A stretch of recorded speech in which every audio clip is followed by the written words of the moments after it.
happy to see all of the rest of you again. So why don't we start for openness with whatever questions there might be based on the initial reading. Altrop? Oh, I have so many questions. Oh, I thought your hand was up. Yes? Yeah, okay. yeah. It was kind of up. Okay. So, in the preface. Page? On the preface page, Roman numeral 9. Page 9, just to begin the first page. This is the beginning of the realization of the Kantian ideal. Which one? Of a international order. Universal Yeah, universal order?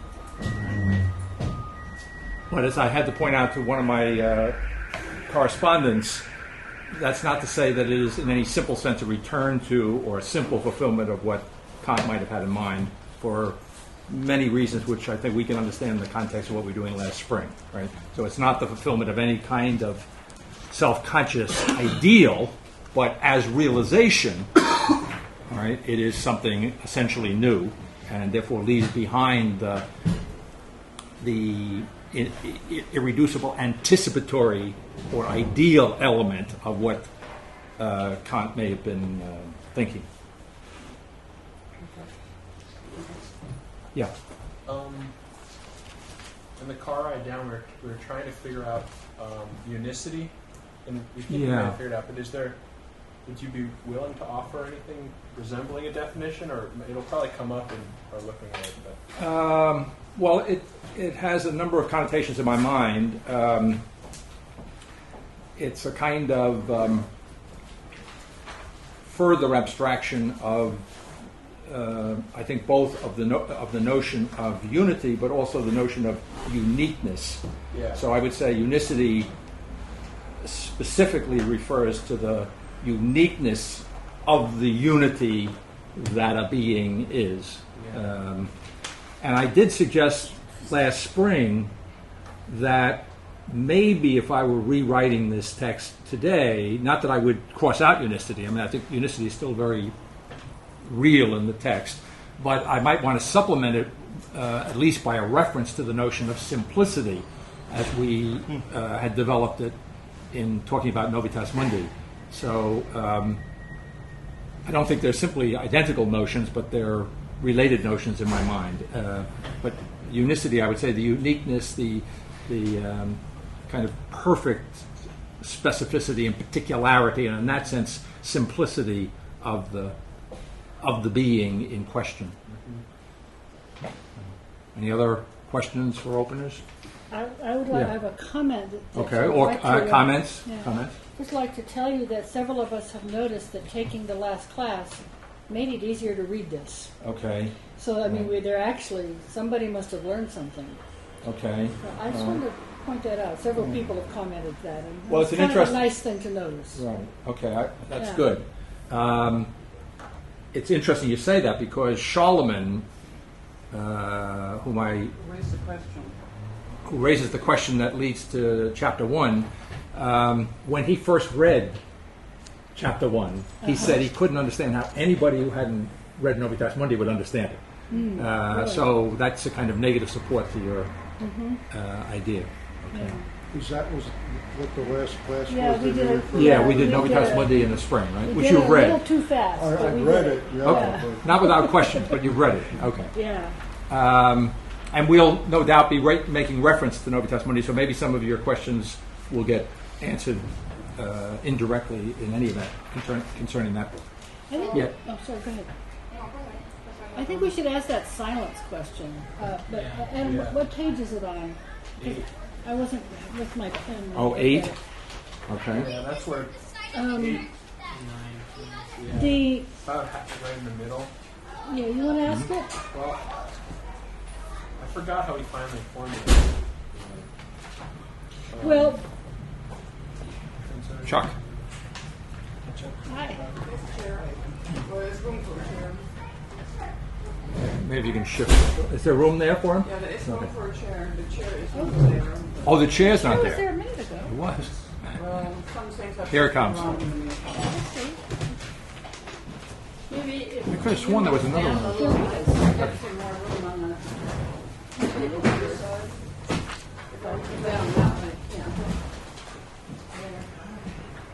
Oh yeah, it's nor is it overcome by the absolute saying itself. It's the second sentence, Yeah, and then on 9. starting there, and then indeed, the sentence starting with indeed.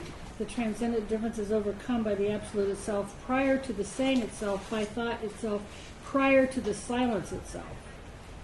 And so our question is, where did the silence come from? Yes. Oh, you had the same question? Okay. Yeah, like if it's just thought. And then later on the next page it says, there is only the silence which now itself is thought for the first time in history. That's related. And maybe that will become clear okay. as we're going. Yeah, I don't want to jump into that Yeah, right now, okay. That's the but question. certainly we'll try and deal with that. Okay. Yeah. Any other questions for openers? One question I Yeah. have, the bottom of page 7. 4 lines up from the bottom. Nothing including thought itself escapes the essential predicament of existence itself. You said that in Novitas Mundi also. I think so, yeah. But it got me thinking about St. Paul, and I forget which letter it is, where he mentions, he's trying to make a difference between Hebraic law and now what's going to become the Christian law, where thinking itself becomes, there's the possibility of sin with thought itself. And how before it was just acting in the world and following the rules that kept you out of that particular world, or out of the world of being in sin. So I wondered if there was any kind of relationship to that, and in what sense thought being included in the predicament of existence itself was particularly Christian in your view, or if it is. Okay. Okay. Can we Right. hold that one too? Okay. Any others? For openers? All right. If there are no... Actually, I do have Okay. and that is on Roman 10. Roman 10? Roman 10. Okay. The present works, it's in the middle of the second paragraph. Mm-hmm. The present work stands forth in the understanding while there is a real difference between the divine and the human. Mhm. For the first time, no difference between divine and human science, and later on between the divine and human logic. Right, right. Mm-hmm. Now, the question that I sort of have is, in what dimension is there no real difference? And, I mean, you're making the assertion that there is not between, that human thought can now understand the logic, divine logic, Mm-hmm. Mm-hmm. is what you're saying. Well, and I suppose I will hold that question because your book is dedicated to explicating that. Yeah, right, right. But we'll, as soon as I get off page 9, that'll be one of the first things we'll deal with. Okay. Okay. All right, let's just take a look at page 9, which may be clear to everyone, but maybe to the younger folks among us. The reference to 1989 as the year of the beginning, I have in mind there that's the year in which the Berlin Wall collapsed, was taken down. It marked the beginning of the New World Order as a clearly visible fact. And I would emphasize as a clearly visible fact. I think the notion that there is an essentially new form of thought has to go back at least to the early 70s when it dawned on me. Whether it goes back any further than that, I can't exactly know that. So I don't mean to say that all of a sudden in 1989 this essentially new form of thinking and essentially new order of the world began, but it began to be clearly visible. All right, so it's a matter of degree. But what is the new world order which is beginning? The beginning of the new world order is the end of modernity, and here again, in the context of everything we said about Novitas Mundi, modernity might be reduced, to make it simple here, and to tie it in with the implicit reference to the Iron Curtain, the collapse of the Iron Curtain, the collapse of the kind of perfect alterity of East and West, the perfect political, geopolitical embodiment of the modern notion of self and other. So that the fall of the wall is a kind of geopolitical, everyday sign of the collapse of the fundamental logic of modern consciousness. And it's perhaps no accident, of course, that that divide, on both sides of that divide, was a deeply Western root, as Chapter 1 is going to be exploring, right? I mean, Marx, even though he caught on in the East and is still at least nominally the official program of China, is nevertheless a Western intellect. He's a Hegelian intellect, really, in a kind of nicely, almost perfectly inverse form. If I could just yeah. interject a personal experience last week in London. I went to a new play by Michael Frayn, who wrote Noises Off. More relevantly to this class, a play called Copenhagen, which was about the visit of Werner Heisenberg to Niels Bohr in 1941 in Copenhagen. And the question posed by that play was, did Heisenberg visit in order to enlist Bohr as a Nazi, or did he visit in order to, I think you and I saw the play together, in order to seek Bohr's counsel on how he could slow down the development by Hitler of the A-bomb. Frayn's new play is called Democracy, and it's about Willy Brandt, who was the first socialist chancellor of Germany for 40 years. He was elected in 1969. And pursued an active East politics. Pardon? And pursued an active East politics. He did. And in fact, the author claims, I think, with no basis, but you may think otherwise, that it was Willy Brandt who started the whole of, that his East politic started the whole rapprochement that led ultimately to the demise of the Soviet Union. And so there you have another event, 1972, you mentioned, came to you. Well, it was right about that time that Brandt was exercising his messianic rhetorical talents to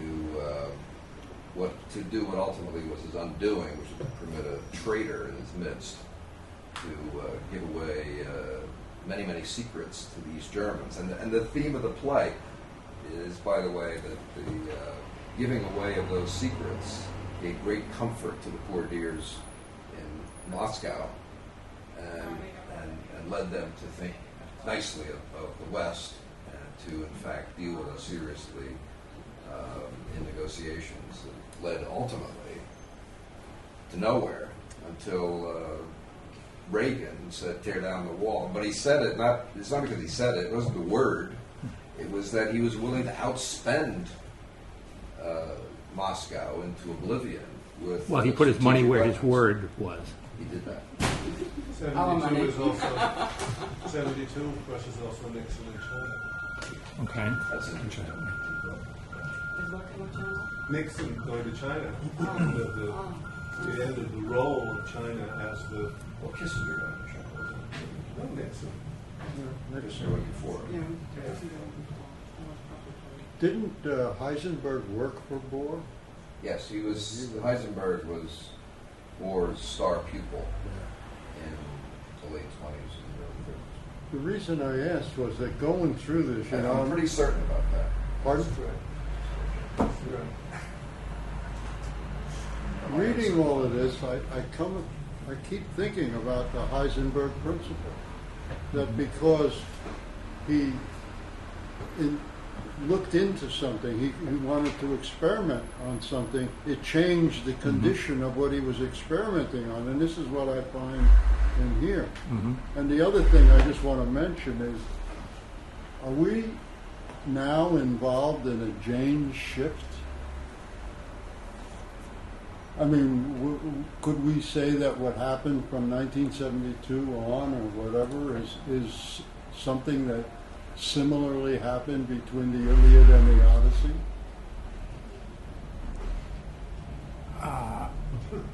offhand, I don't have an answer for that, except that I would say that whatever happened between the Iliad and the Odyssey, what we are involved in is, I want to say in easy language. I always want to think this word. I use the word in here. I would rewrite it today. It's much more radical. But what I really want to say is it's an essential change in consciousness occurring now, such as has never previously occurred. So that all analogies to change in the past fade by comparison in an essential way. There's something essentially new here that is unprecedented. Now, the analog to it, since we're on page 9 of the preface, the analog to the unprecedented form of thought is the unprecedented globalization of the world, right? In other words, so what I'm emphasizing in the next sentence is that this is the beginning of an actually universal new world consciousness, right? Which is not that it has no antecedents, not that it has nothing leading up to it, foreshadowings, as it were, right? But there's a point beyond which you could say there's no turning back. There's a line that we have crossed in consciousness, which we were looking at as some ideal possibility. But the thing about the line is, in a certain sense, it's invisible. But we have crossed it, and now we're in an essentially new universe. Is what the thinking now occurring understands to be the case. Well, yeah. Talking about those years, 70s, 80s, and whatnot, this was the beginning of the spread of computers,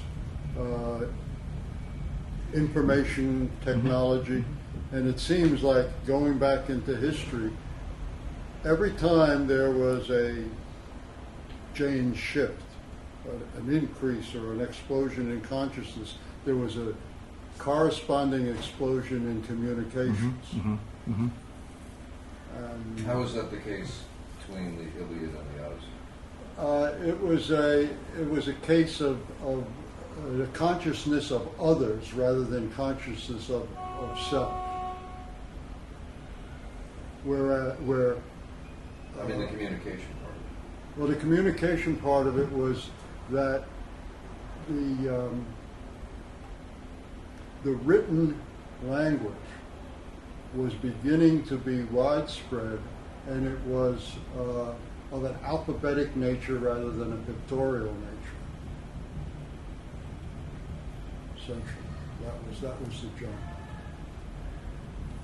Jan, you mean Julian Jan? Pardon? Julian Jan. Julian Jan J. Princeton. That's got it. On that point, in the context of thinking now occurring, whether we would be talking about a change in the method of communication in the ancient world or in the contemporary world with the computer and so forth, the thinking now occurring wants to say, however, and this is, I think it's one place in which it would be distinguished from Marx, is that what is primary here is the role of consciousness, right? So that the change in the material conditions of communication is an exemplification of a change in consciousness. It is not, in the thinking now occurring, it is not that there is some sort of, and I think that's one of the main points I'm struggling to get at in the first 17 pages of chapter, or the first 5 to 17, the first part of chapter 1 that we read for tonight, is the notion there that in Marx there still continues to be a notion of a kind of irrational matter, right? A kind of stuff, which is a very ancient notion, right? Going back to Plato and Aristotle in slightly different ways. And so what's being asserted in the thinking now occurring is that we were saying last time that the newness, it's turtles all the way down, it's newness all the way down. Well, what's being said in the thinking now occurring is that what is essentially new is that it's reason all the way down, it's rationality all the way down, it's intelligibility all the way down, so that the notion that there is a kind of simply accidental origin to to what is new is intrinsically, as it were, denied in the thinking now occurring. Before I go on, just one other thing about the reference to Heisenberg. I think it's quite relevant, but one of the things we tried to expand upon last time in the context of our discussion of Novitas Mundi, although I don't think Heisenberg is mentioned in Novitas Mundi, it came up as an integral part of trying to understand where the thinking now occurring is historically, or how it's historically related backwards, so to speak. What I was pointing out was the substantive coincidence between the notion of indeterminacy in Heisenberg's explanation of quantum mechanics and its philosophical anticipation in Peirce, in American pragmatism.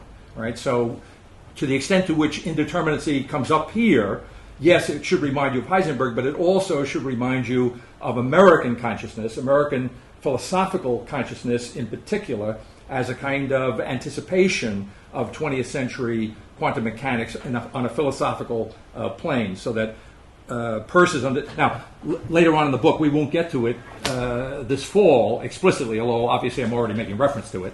But in the second half of the book, Peirce is dealt with... Well, he's already... Well, he is. Yeah, we're going to deal with Peirce when we get to the logic at the end of this first half of the book. And there the logic takes off explicitly from Peirce, and Peirce logically confuses being and nothing. That is, the confusion is a positive confusion. It's the whole, as it were, the whole point of the originality of his logic of relatives is that being and nothing merge. He flatly denies, as he says, the Parmenidean notion that either it is or it isn't, and if it isn't, forget it. He says it sounds plausible, but we flatly deny it. We, meaning we Americans, deny that sharp line between yes and no, in and out, or whatever it might be. So in terms of the thinking now occurring, the principle of indeterminacy is, again, another one of those kinds of anticipations of what is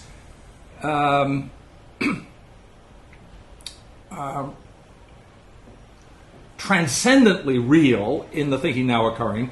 That is to say, there is not only a merging of being and nothing, but there is in some, and this gets difficult, but just for openness, there is in the thinking now occurring, if we're going to talk about being and nothing, then we're going to have to say that they are identical, not simply that they merge into one another. And as we get, I think, more deeply into the book, this what I would consider to be at least initially difficult notion to grasp will at least be dealt with, and hopefully we'll get a better grasp on it. Okay, so this is the beginning of the realization of the Kantian ideal, which we mentioned earlier. But as is always so in human affairs, when what is long awaited finally arrives, the fulfillment of the expectation is not quite what was expected, which is kind of an understatement. This new world order is fraught with the difference between expectation and realization. It is the actual beginning of a new world. So the unprecedented historical, photographable, describable unity of the world now is actual in a way that has never been the case in any previous moves in history. All right, it's intensively so. And it's not. And another thing is that the thinking now occurring. I was thinking about this because we're coming up on 9/11, and we're revisiting in our minds the World Trade Center, that horrific and terrific event. And we have President Bush on television last night talking about the war on terror and so forth and so on. So it's clear that when we talk about an essentially new world order, we're not talking about some idealistic heaven on earth, if I can put it that way. It may be heaven on earth, but heaven turns out to be something different than what we expected it to be. Okay, so in other words, the challenges are not only behind us, but they're probably the challenge of an essentially new world order is that much more intense, and therefore the responsibility of the what I call somewhere in the text the kind of absolute individuation of matter. I speak of it here, right? But that absolute individuation of matter, if it's reason all the way down, is inseparable from the notion of an absolute individuation of personality, right? So that what we were talking about, the simplicity of the person, in the sense that at least takes off from Kierkegaard as a freedom which is unprecedented, ontologically unprecedented notion of the freedom that the person is. The flip side of that is an unprecedented sense of the responsibility of that completely new, or the beginning of a completely new person. All right. And then on page 9 again, still, it is the writer's understanding that the new beginning is categorical, and that the categories, indeed the very structures of modern philosophical, theological, and scientific self-consciousness, are essentially inadequate to the new beginning. So that is, self-consciousness, insofar as it underlies modern philosophical, theological, and scientific constructs, they, insofar as they are so undergirded, are essentially inadequate to the new beginning, and further, that the most fundamental structure, the very notion of the self, in any but a purely formal sense, is completely and essentially dysfunctional in the light of the beginning of this new world. I have a question. Yeah. Precisely what's meant by in any but a purely formal sense? I think it's probably an unfortunate way to put it. I probably mean there nothing more than you keep your mailbox. I got it. Yeah, but it is. I was thinking about that. It's a good question, because it's not to say that we can have some kind of formal sense of self. Yeah. Right. Okay. Just the guy Yeah. in your driver's license. Well, it's interesting. When I was younger, we had all these forebodings of 1984 and Brave New World and so forth, and the notion it was a very dreaded notion that you would be a number. Right? Now, of course, numbers have the advantage of what? Of uniquely identifying you. And the other idea that we had in the 50s, there was a very famous book called The Organization Man, which I'm sure many of us read, and the notion of being lost in the crowd. All right. Now, of course, with your cell phone and with the implant that we put in your grandchildren, your great-grandchildren at birth, you won't be able to get lost in a crowd. In other words, there's no such thing as being overwhelmed by this, right? And so in a certain sense, the technology is kind of proving out the notion, what I would say, it's proving out the notion of this kind of perfect intensification of personal identity. Yeah.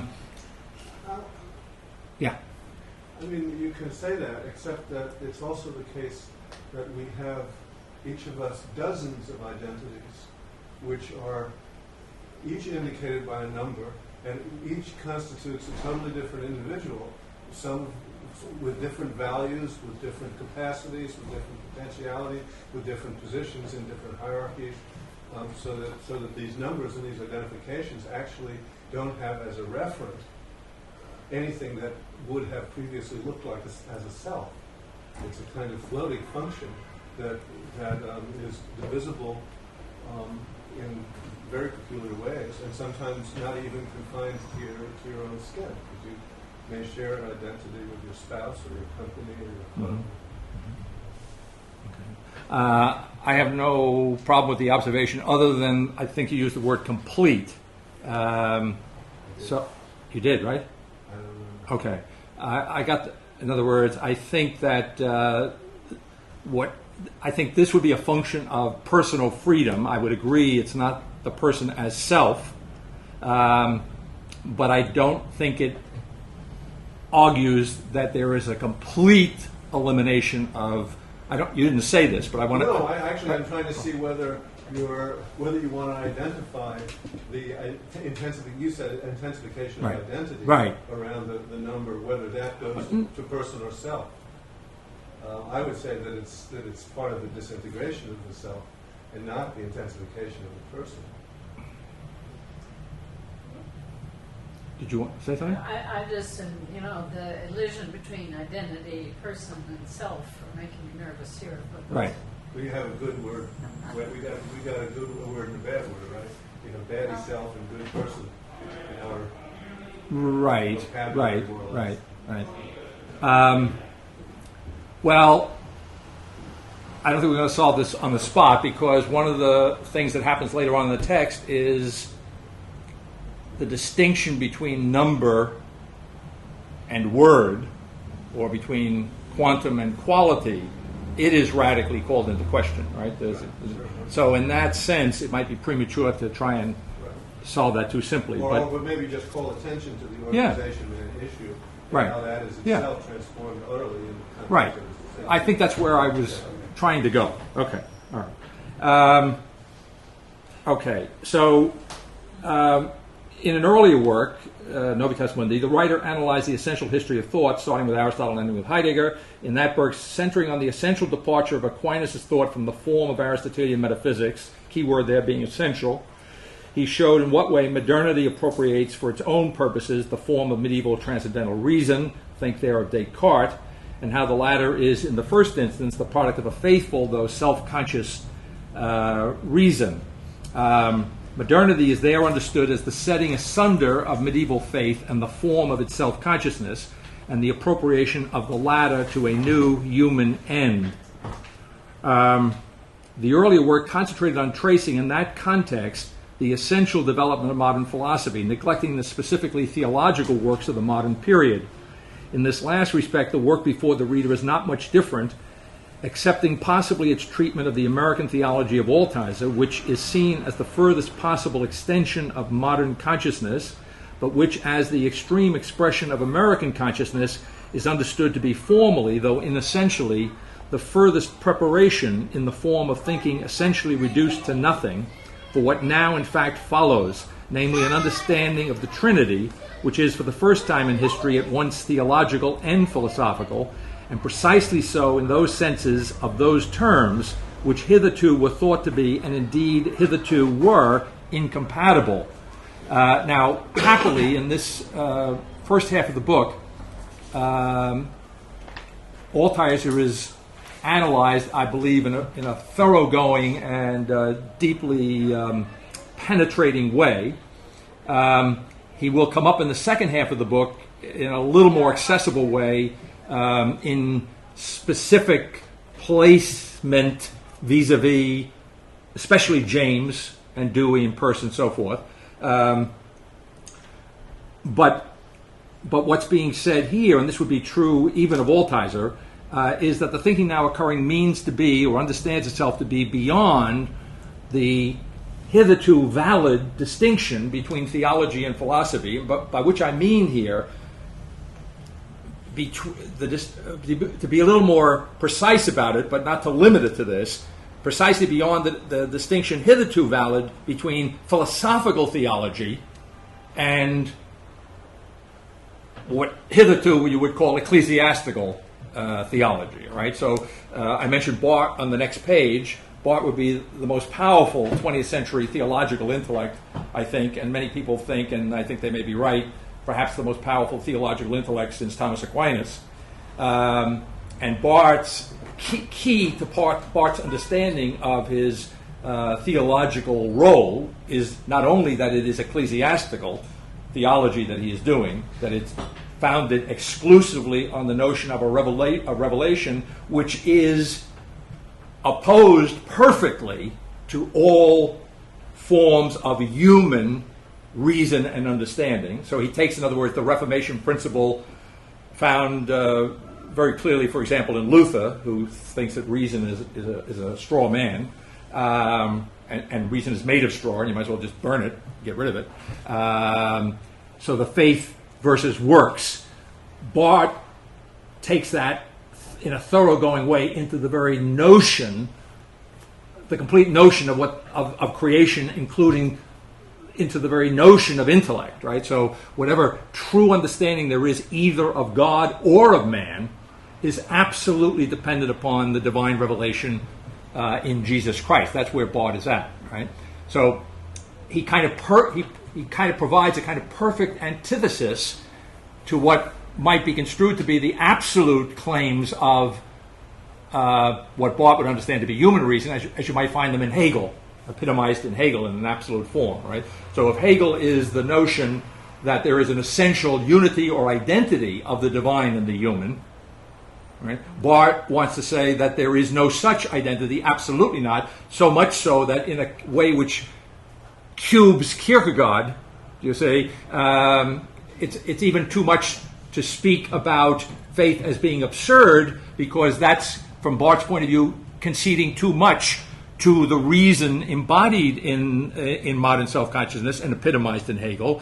It's not that faith is absurd for Barth, right? It is just altogether beyond human reason, altogether beyond human reason, right? In the sense that even making the judgment that it's absurd is a judgment of reason. Yeah, right. And so when I say altogether beyond human reason, then I think, to go back to an intermediate position, ironically, you go back to somebody like Thomas Aquinas, who wants to say that faith and the content of faith is beyond human reason, but not altogether beyond reason, not in the sense that Aquinas cannot, speaking qua philosopher, get some valid, true understanding of the divine world and of the dependence of the world upon the Creator and so forth and so on, right? Barth wants to say that there is no true understanding available to man, and therefore Thomas Aquinas, as I think I mentioned in the last class, is quite seriously the Antichrist for Barth, right? He doesn't mean, it's nothing personal, okay? And he had good relations with, what's his name there, Balthasar, the contemporary Catholic theologian, but strictly speaking, he was talking to the Antichrist when he spoke to that theological tradition, which took seriously, as Augustine does and as Thomas does, a natural theology, right? So the reason then to go to the question that Waltraud brought up further down on page 10, the distinction that's being made here is that while there is 7 or 8 lines into the second paragraph, while there is a real difference between God and man, there is for the first time no necessary or actual difference between the divine and human logics. This is a position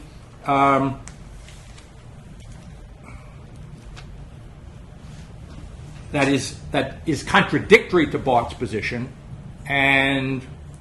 or contrary to Barth's position and contradictory to Thomas, depending on how you want to use the language, right? It's a position that, unlike Thomas, wants to say what? That the divine revelation has penetrated and transformed human thought, human consciousness. What Kierkegaard says in his journals, which I quote in the little paper that I presented in Memphis in August, and which is now on my website, you can, and it comes out of the discussion that we had in this class about the person as absolute particular, taking off from Kierkegaard. What Kierkegaard says in his journals, I'm not going to lose the point here.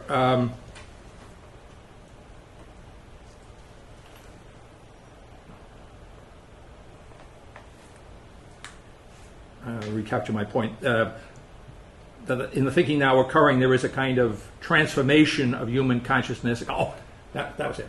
Kierkegaard says that the task begins. Now he's again coming off the Hegelian hill.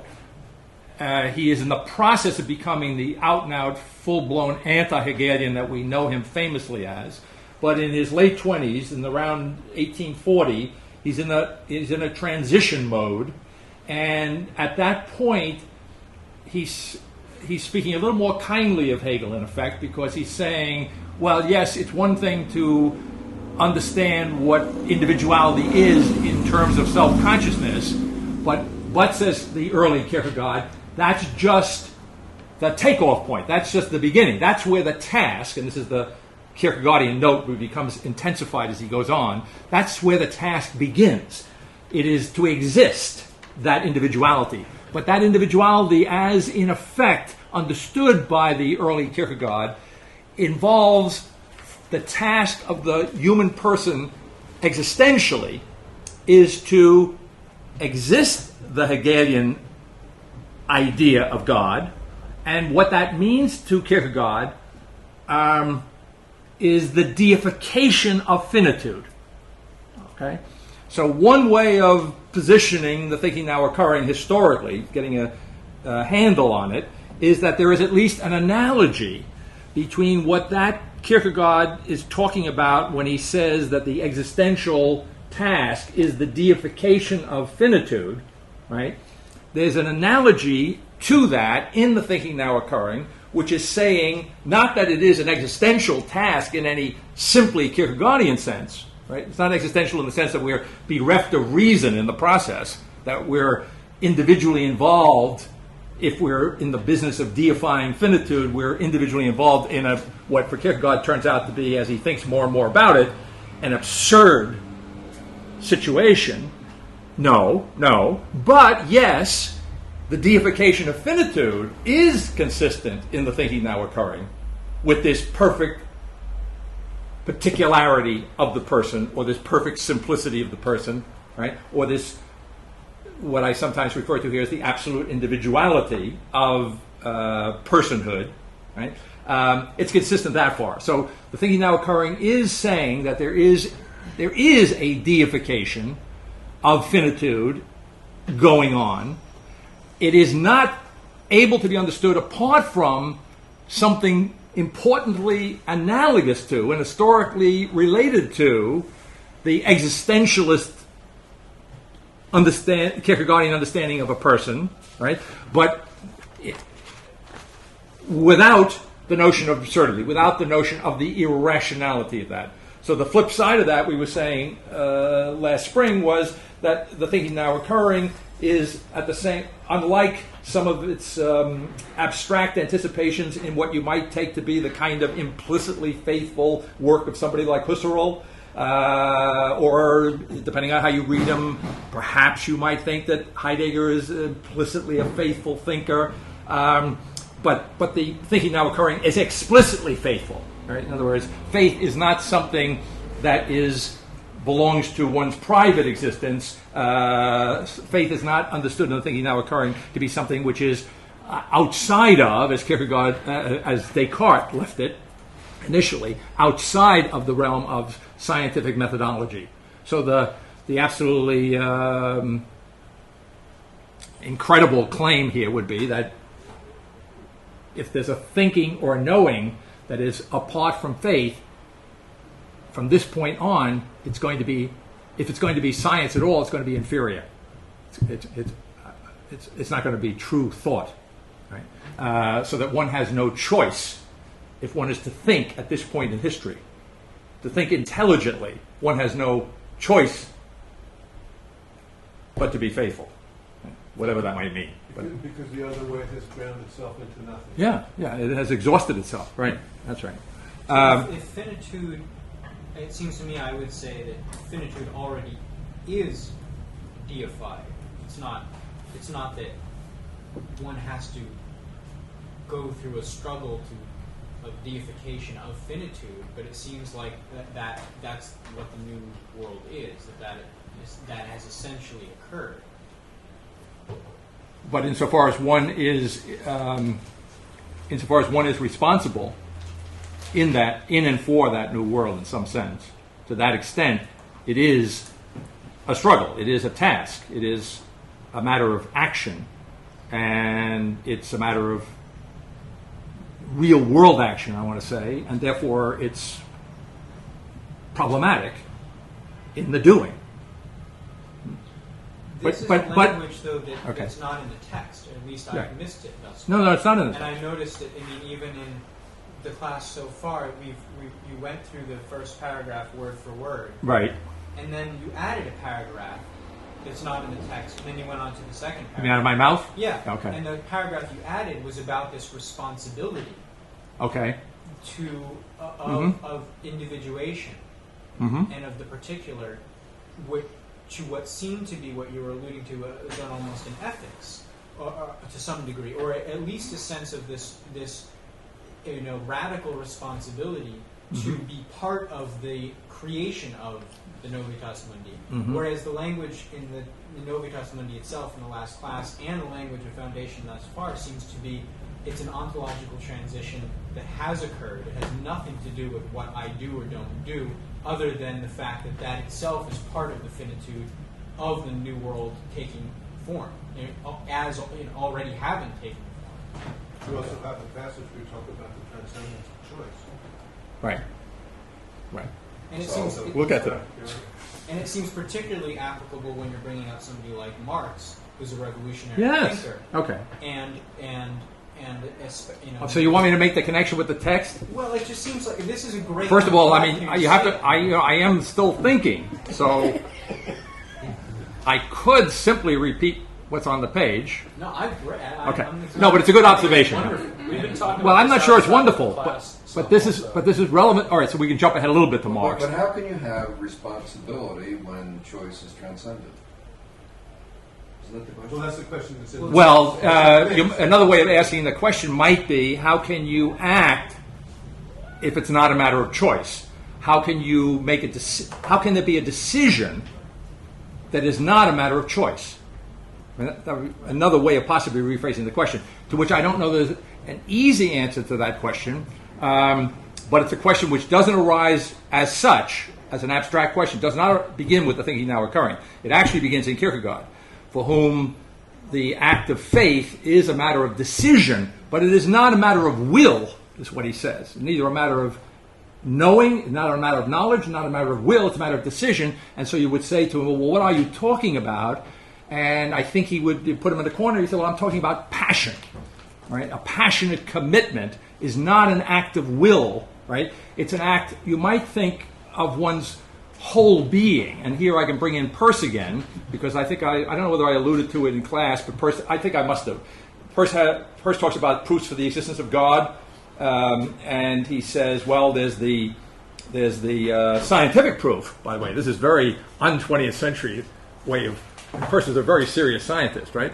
And the proof for the existence of God scientifically is that if there were no God, you couldn't do science. Then there's a moral proof, and the moral proof is Damien the leper.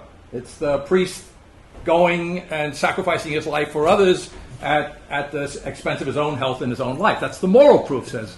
But, says Peirce, this is what I love about it, but the proof that is founded in one's own feeling of its truth, that is like the built foundations of a cathedral, right? So in other words, we have to be very careful here, right? The moral life and the scientific life are founded for Peirce and for Kierkegaard, and perhaps, maybe not simply in their sense, but analogously, founded on something, as it were, more primitive, right? Something analogous to what Kierkegaard and Peirce in very different worlds are talking about is this level of feeling here. Now, feeling not necessarily being simply a matter of emotion. Something, the immediacy, feeling has, in Peirce's language, logically, is the quality. And quality has about it immediacy. Right? It's that without which there is nothing to think about. Right? It's that, right? And I do speak, when we finally get there in chapter 1, I found myself looking it over, right? Rereading it after so many years.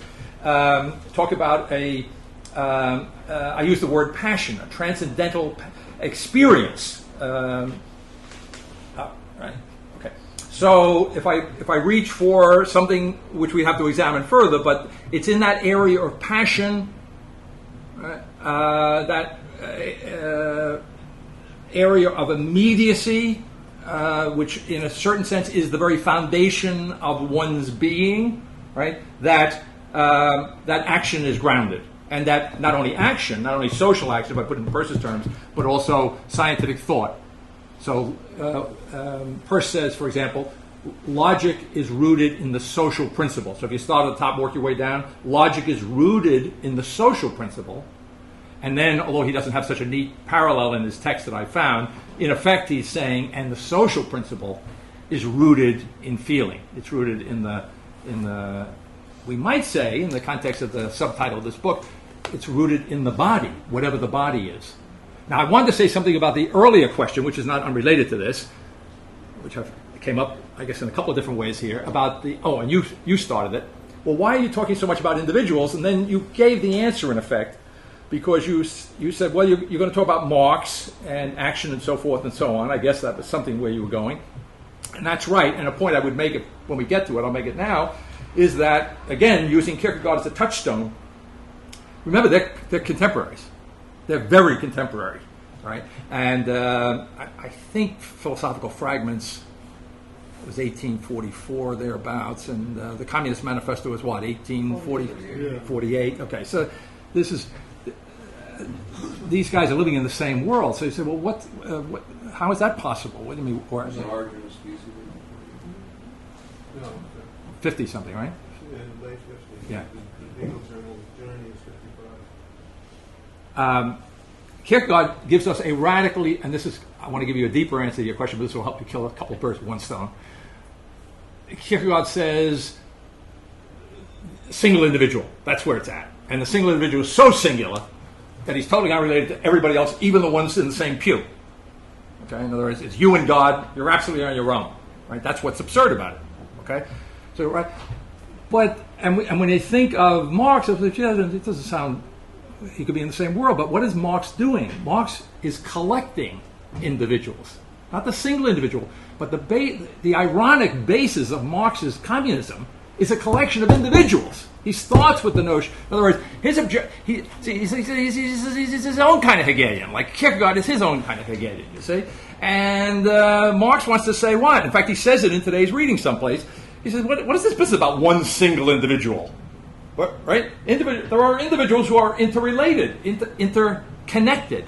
Right? Is his way of looking at it, right? So what Marx wants to do is he wants to round up all the guys on the block or in the factory, right? Give them each a musket, right? And march them downtown to take over the bank, right? So, but it's individuals, and the idealism of Marx, which I don't know if it comes out in today's reading, but it'll come out when we go through deeper into the reading.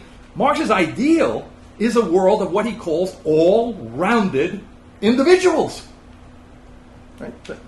Now, he wants to get to this world of all-rounded individuals through massing them. Right? So the means, but the end is a kind of world in which every individual is, in Marx's terms, free of the artificial external constraints, you see, of the capitalist system and of nature.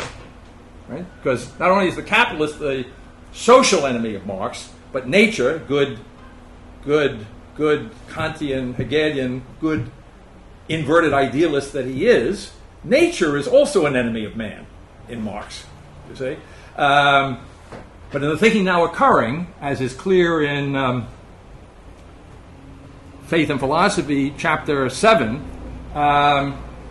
nature is not only not the enemy, but nature, if I say nature to somebody like Hegel, he would think of finitude, right? Natural limitations, or Feuerbach. You see? Feuerbach's explanation of the projection onto a non-existent subject of all the ideal elements which we call divine. Feuerbach, after Marx, man has all these ideal elements in his nature, says Feuerbach. In his human nature, that is. He projects them onto a non-existent subject. These are divine ideas like love, whatever. And then he says this non-existent is divine, is the deity. But there is no deity there. But why is man doing this? Why does this religious impulse exist for Feuerbach? The explanation is that the natural limits frustrate our desires, our will, our feeling, do you see? And so we're not happy with that, so we project a solution for the limitations of nature. So Feuerbach, Marx, Hegel, Kant, each in their own ways, have a negative attitude toward nature, or an attitude that nature somehow or other is negatively positioned vis-a-vis mankind. So the job, therefore, in one way or another, is somehow or other to overcome, or to neutralize, or to overcome the natural limits, right? So finitude is in modern consciousness. I think I made this point early on somewhere, got lost in the mix. But finitude itself is a negative in modern consciousness, right? And so when Hegel understands God to be the absolute or the infinite, then not to be God, you see, is the negative. And the solution to that is Hegel's idealism, you see, in which, in fact, the truth of our being is infinite being. The truth of our being, right, is the nothingness of our finite natural existence, right, and our being ultimately manifestations of a non-limited divine reason, right? So in the thinking now occurring then, against that background, to talk about the deification of the finite, okay, what we want to emphasize here is the deification of the finite qua finite. Right? Because in a certain sense, right, and that's where we part company from Kierkegaard too, because when Kierkegaard talks about the deification of the finite, he's talking about it as suffering through the nothingness of the natural man, right? On the absolutely absurd, passionate commitment to an eternity that will come into being in time in an absolutely paradoxical and unintelligible way. Now, just to close this little circle, so when I'm reading, which I find myself doing nowadays for some strange reason, I just follow my instincts. Right? I don't feel like reading Kierkegaard, I read. And so when I'm reading Kierkegaard's journals again and again, I found a passage in there the other day, and I thought, yeah, that's so timely. Kierkegaard says that in spiritual matters, receptivity is productivity. Now, we said here, toward the end of the spring, that we were trying to explain how the content, as it were, of thought is the transcendent identity, or the time itself is the essential identity that is, at this point in history, that is consciousness, but it's a transcendent identity. I was saying it's somehow or other gifted, right? And therefore, you could think of this thought which cannot be separated from its content, even as in Hegel, not even separated momentarily, and I mean that's a pun, cannot even be separated momentarily from its content so as to be subsequently identified with it, do you see? Where there's no opening possible between consciousness and its content. That identity, right, that is the maybe the fullness of thought, in a kind of literal sense. I found myself trying to describe it in terms of a kind of productive receptivity. I don't know. That's it. Hey, we're taping this. I can prove it. Okay. Now, but here's the thing. Here's what occurred to me. I'm reading Kierkegaard and I said, "Oh, gee, son of a gun." He might have been in the class. He actually says it almost verbatim the same thing, except what? He qualifies it. In spiritual matters, receptivity is productivity, he says. It's clear in the whole context of Kierkegaard's thought, as opposed to what? As opposed to non-spiritual matters. There are for Kierkegaard non-spiritual matters. Just as there is a natural man for Luther, there is a natural man for Hegel. There is a war between nature and spirit, do you see? So Kierkegaard says he knows the spiritual truth, that if you want to be productive, you need to be open, you need to be receptive. You see? But he narrowly defines it. Now, of course, narrowly, it's not a logical narrowness, it's an existential narrowness, right? But that's his spiritual trial. Right? To live spiritually, right, is, he thinks, unnatural, and it would mean to be, we might be tempted to say, passive. I'm not sure that passivity and receptivity are the same. I think now recurring, they're not. Okay, but the first thing you would think, to be passive. Right? Now, is that the same thing as to be receptive? I would say no. Do you say? But to be receptive, naturally, is at least. Well, what do you mean by that? I mean, it would certainly raise some questions. That's what I'm trying to say. Okay. In our past habit of thinking, but to be receptive naturally, where there's no longer a distinction between the natural and the spiritual, is the way to be truly productive, whether it's scientifically, intellectually, politically, socially, you see? And what would it mean, therefore, if we're not talking about some kind of simple passivity, right, in the negative sense of the term? It would mean, it would be the equivalent of speaking of being objective, right? So the elimination of the self, right, is the opening to an objective reception, right? So if we're going to act, you see, not willfully, right, but nevertheless to act intelligently, then we're going to have to be objectively receptive to what it is we're dealing with and to act according to that reality, not according to any preconceived notion or interest or ultimate goal. So again, it all comes back to the ontological notion of the existing now, absolutely. Right? Now, the problem with that is that we have a static we've inherited from the tradition. Thomas Aquinas, the eternal now, there's no change. God lives in an eternal now, but there's no change. So we've inherited, and that's a classic. That would be an extreme example, a big picture example. But so when we think of an absolute now, we think that it excludes change. Do you see? But the other thing we said in Novitas Mundi in Appendix Alpha, I guess, is to distinguish as discrete things change, motion, and time. All right. So to conceive of a change, which is not the change of something, you see, the change which stands, as it were, in its own, that is what it is essentially. Right? All of these things would be necessary. So, in other words, without solving all of those problems, I'm just trying to position this, right? So, the individual responsibility and so on,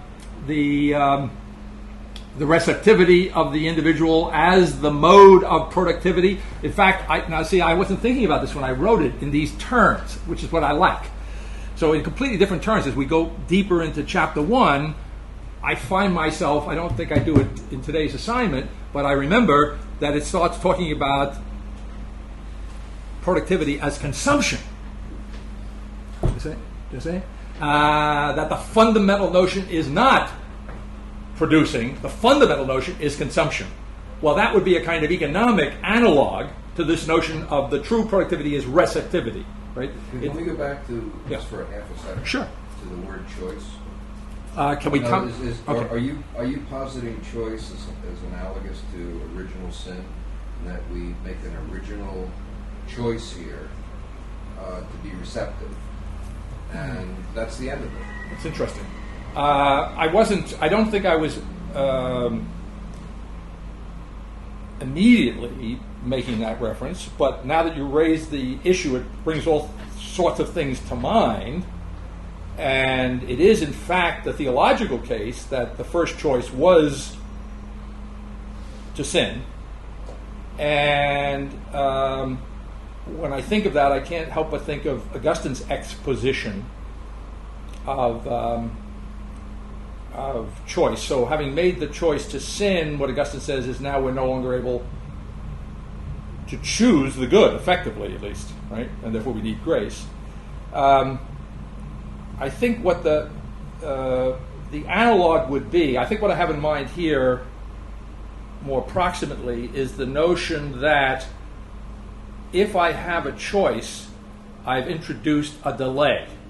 I've introduced a certain amount of time. Now again, I'm not saying we don't make a choice to go through the door or not go through the door, but at this fundamental ontological level, our being is not in that sense a matter of choice, and that to exclude choice in that sense is to exclude an excuse for not acting. Right? It's to exclude, at the most fundamental sense, the question of deliberation, because I think that deliberation is probably a prerequisite in the normal sense in which we use the word choice, and a prerequisite for making an intelligent choice would be a deliberation. So it goes to the abbreviation of the measurable time to an immeasurable now is something, and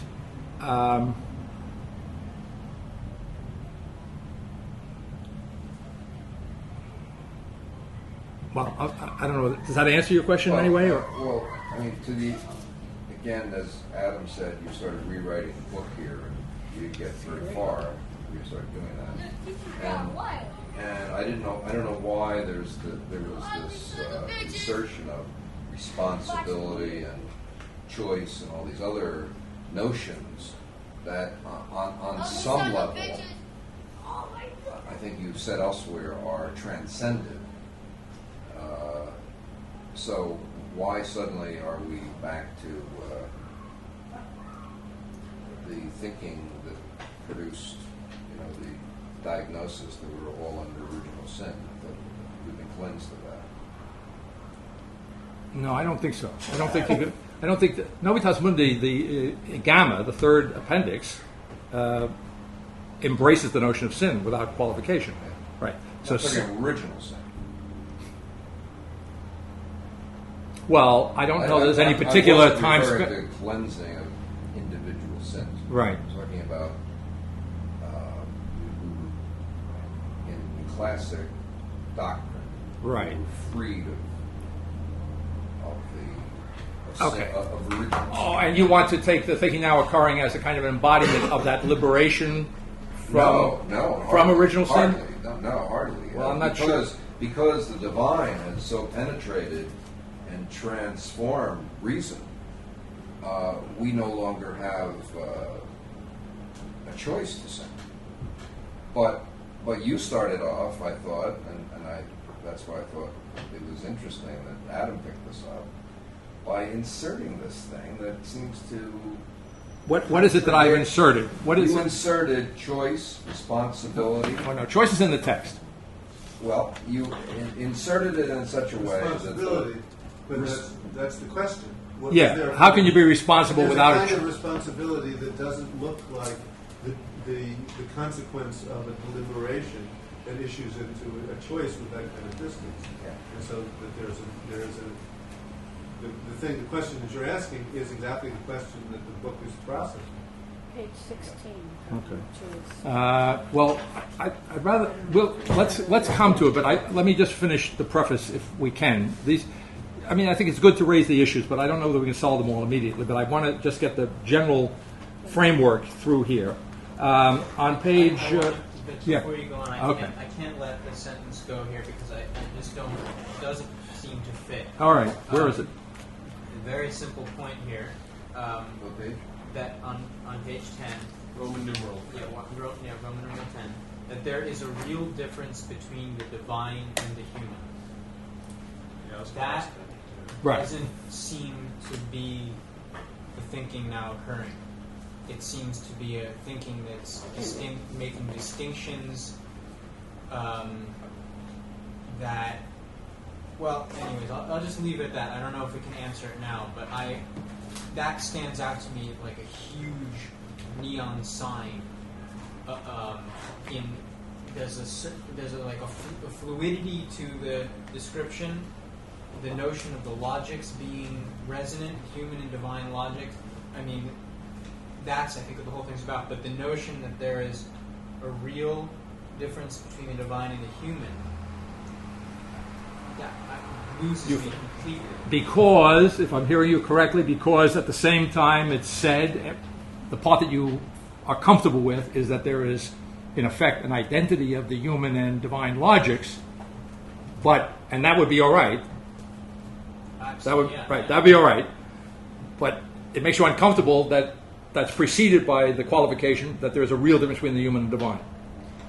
Yes. Okay. Yeah. And my quick answer to you Yeah. is, if I were to say to you that we think exactly alike, would you be equally discomforted to know that we're still two different persons?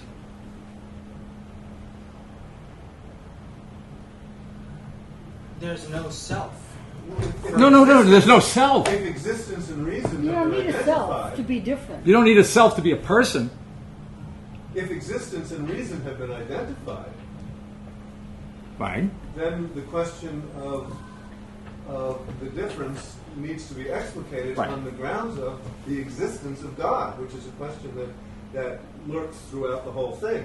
Is that you can't, if God exists and God created the existence in totality, what is God's relationship to the existence that He himself is?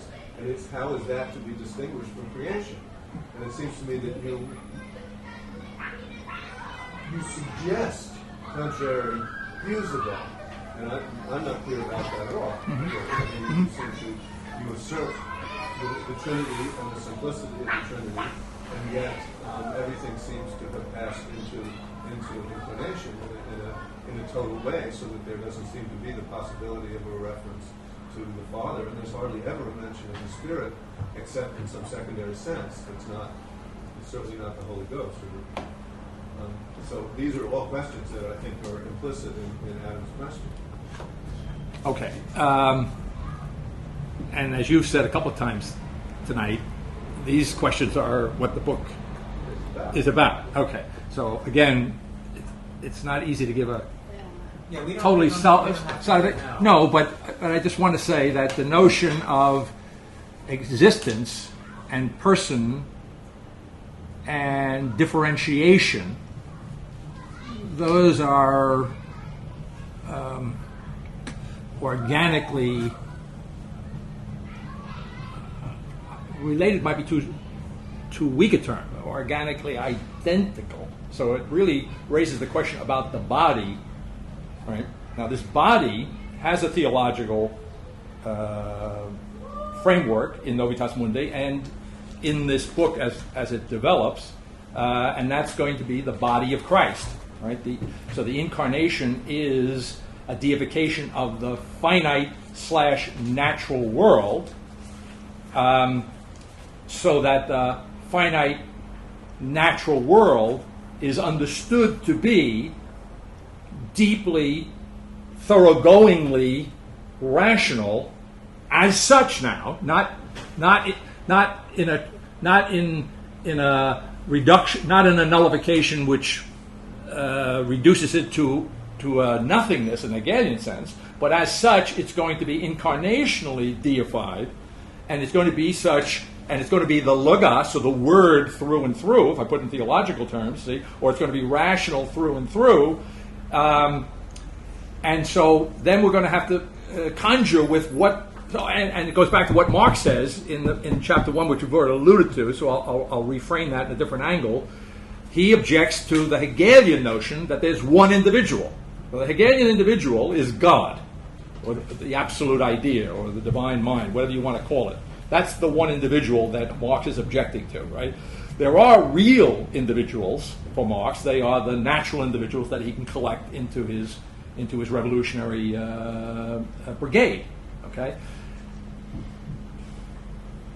The analogy that I like to use, which I've used ad nauseum, but I must have a purpose if it keeps coming up, is a circle, the points of which are not continuous. All right. So analogously, if you flesh out that circle, it's a body that can be composed of individual points that are not of a body that can be composed of bodies, or a person that can be composed of persons at no sacrifice to the independence in existence of those elements. You see? So another word that appears in the first 12 pages of chapter 1, and will come up in many different contexts, I think, as the book goes on, is this notion of a kind of absolute coincidence. Okay, And so you could say that to the extent to which there is a form here, it is larger whole. And is that larger whole what you're saying is what the divine is? I would go slow there. I would say I'll say the larger whole is the body of Christ. But without giving any comfort to the enemy, I don't want to say that there is no further distinction to be made concerning God. Did you say? Well, see, that's Yeah. why it's so important in the sense that the whole notion is that there is not a transcendent logic or a transcendent program somewhere out there different from what is actually occurring in appearance. Right, and therefore the logic, which you've got correct, the logical conclusion would have to be that if I'm going to find this difference between God and man, I'm going to have to find it in what at the end of the book is going to be called immediate sensibility. I'm going to have to find it here and now. That's right. So in that other sense of the word, transcendent meaning otherworldly, no, that's correct. That's correct. But then there's another sense of transcendence, which we get from the phenomenologists, right? The transcendence is the here and now of our experience. Okay? So, or another thing that comes up early on in the book, I think, is that therefore the traditional, not only the self-other logic belongs to the past, but also the immanent transcendent logic belongs to the past. Right? So the immanence and transcendence are no longer alternatives.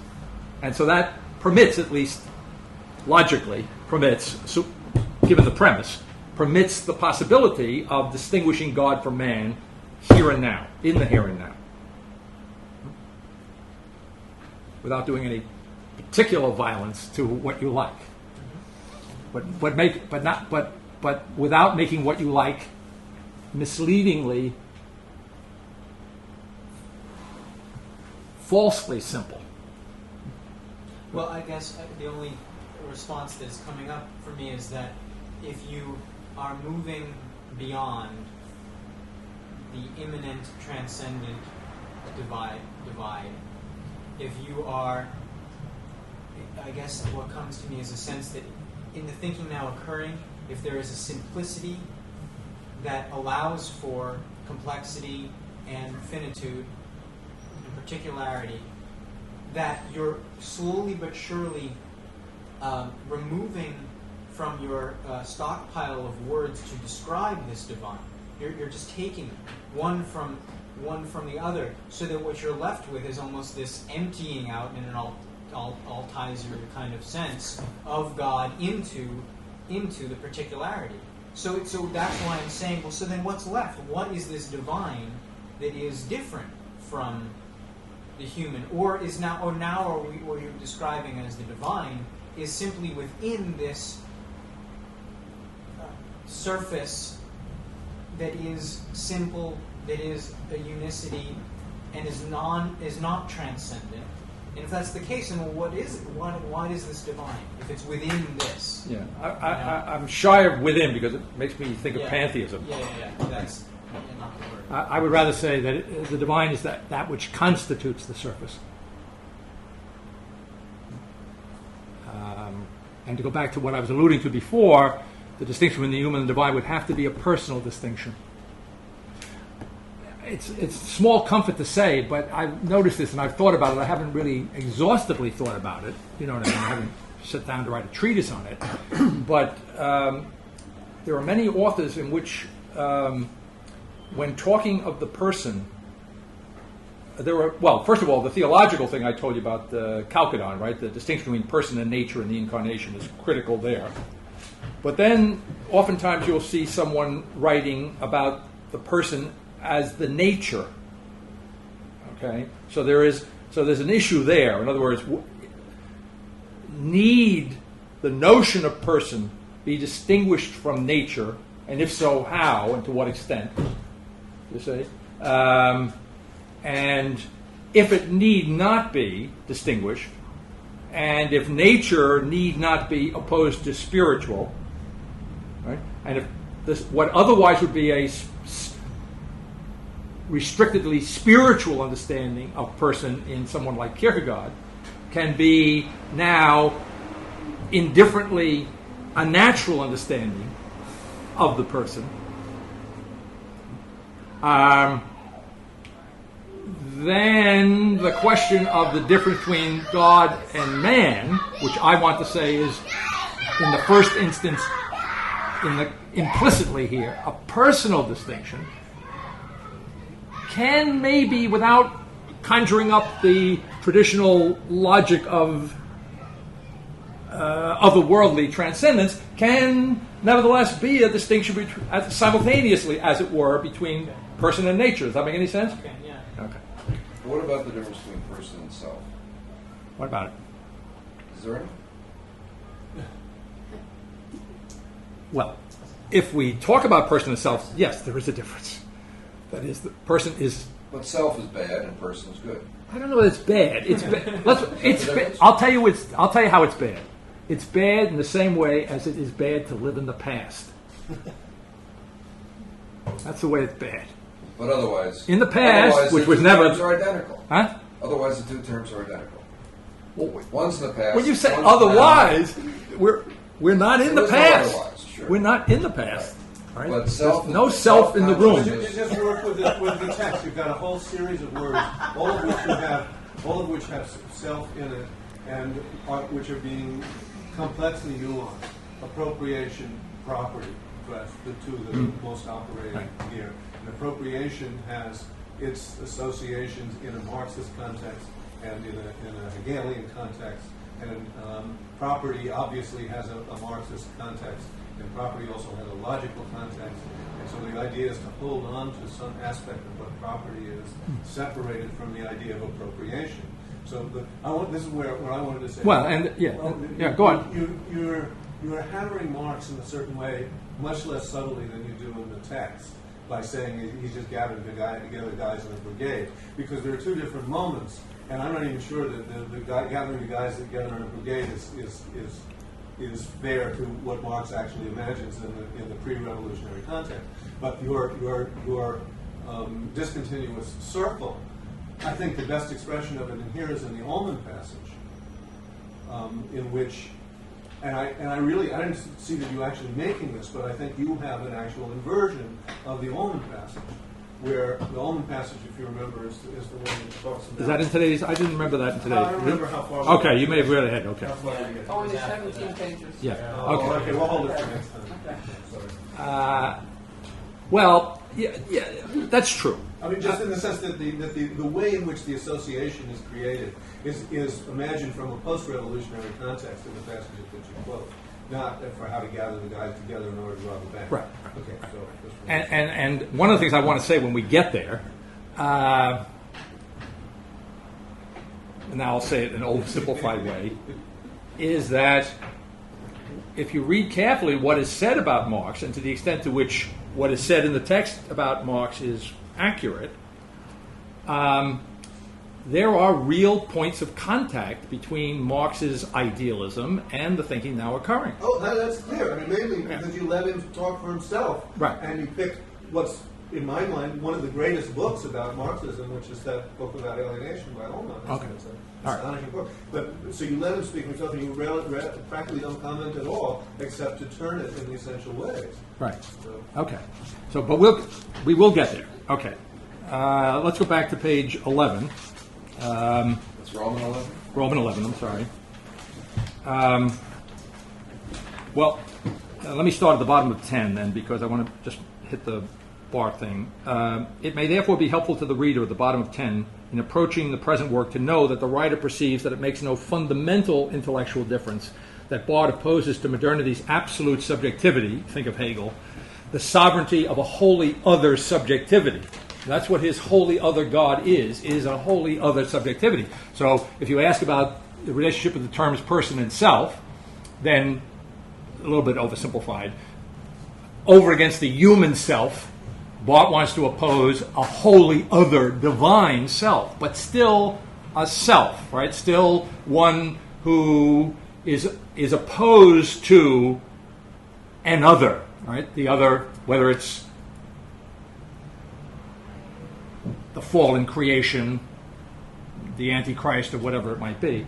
Indeed, just as Hegel understands the non-being of the finite to be the being of the infinite, it is possible to grasp Barth's originality by thinking that for him the truth is found, in effect, in the contradictory proposition, namely, the non-being of the infinite is the being of the finite.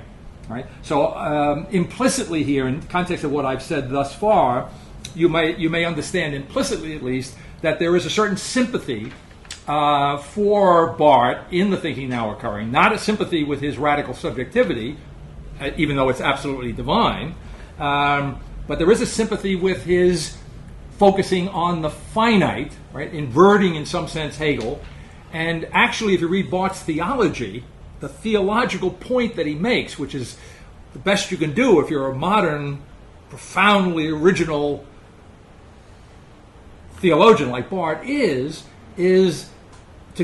to make the point that in Revelation, God goes to the universal through the particular.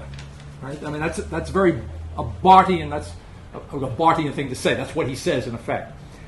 So there is a point of contact, I think, now occurring with Barth's focusing on the particularity, you see, of the route to salvation in his context, you see, through the particular. My abstraction of his position as inverting that it's the non-being of the infinite, which is the being of the finite. So he, in his own, but now in a explicitly theologically restricted manner, reintroduces something that is there on the way out in Descartes, but still there, right? That for Descartes, the finite is not nothing, you see. And so there is that point of contact between the Descartes as far as he goes, and Barth, and the thinking now occurring in terms of the end to the early quasi-idealistic existentialism of Kierkegaard's notion of the deification of the finite. And also, by the way, just to round that notion out, it's interesting to compare Barth with Sartre. Again, contemporaries. And Barth, one of the things that made Barth a great theologian was that, like Aquinas, he was philosophically hip. Okay, so while he eschewed being a philosopher, he knew all the philosophers, right? And he knew his contemporaries, and he knew Sartre and Heidegger and all those guys, and he knew them deeply, what they were doing. And so it can be no coincidence that when Barth defines God, right? This is analogous to my answer to you. It's not quite the same. It doesn't have the problem, right? But if I say to you, well, God and man can still be different, even if their logics are indistinguishable and identical, right? If there can be two persons who have the same logic, okay? Barth's analog to what I'm saying is that when he goes to understand, now in a strictly, from his point of view, in a strictly theological manner, what the Godhead is, he defines the Godhead as, and we'd have to get him in the room to find out what he means by this, a decision. It's an eternal decision. And the key thing that Barth says about it, and it's really, poor Sartre, but he wasn't in his grave yet, I don't think, when he did this, but it must have just driven Sartre up the wall. For Barth, the Godhead now, is an eternal decision, and if it's going to be real, it's got to be what kind of a decision? Guess. A particular decision. It's an absolutely particular decision that is the very essence of the Godhead for Barth. Okay? Sorry. Same as Badiou, I say. Oh, okay. Okay. So all right. But nevertheless, so then the limitation in Barth, to put it mildly, I mean, not an insignificant limitation in this context, is that this absolutely particular decision is like its much more modest predecessor, the Kierkegaardian absolute decision of the particular human individual, to which corresponded, as an absurd possibility, the particularity of the God of Kierkegaard's philosophical fragments. Do you see?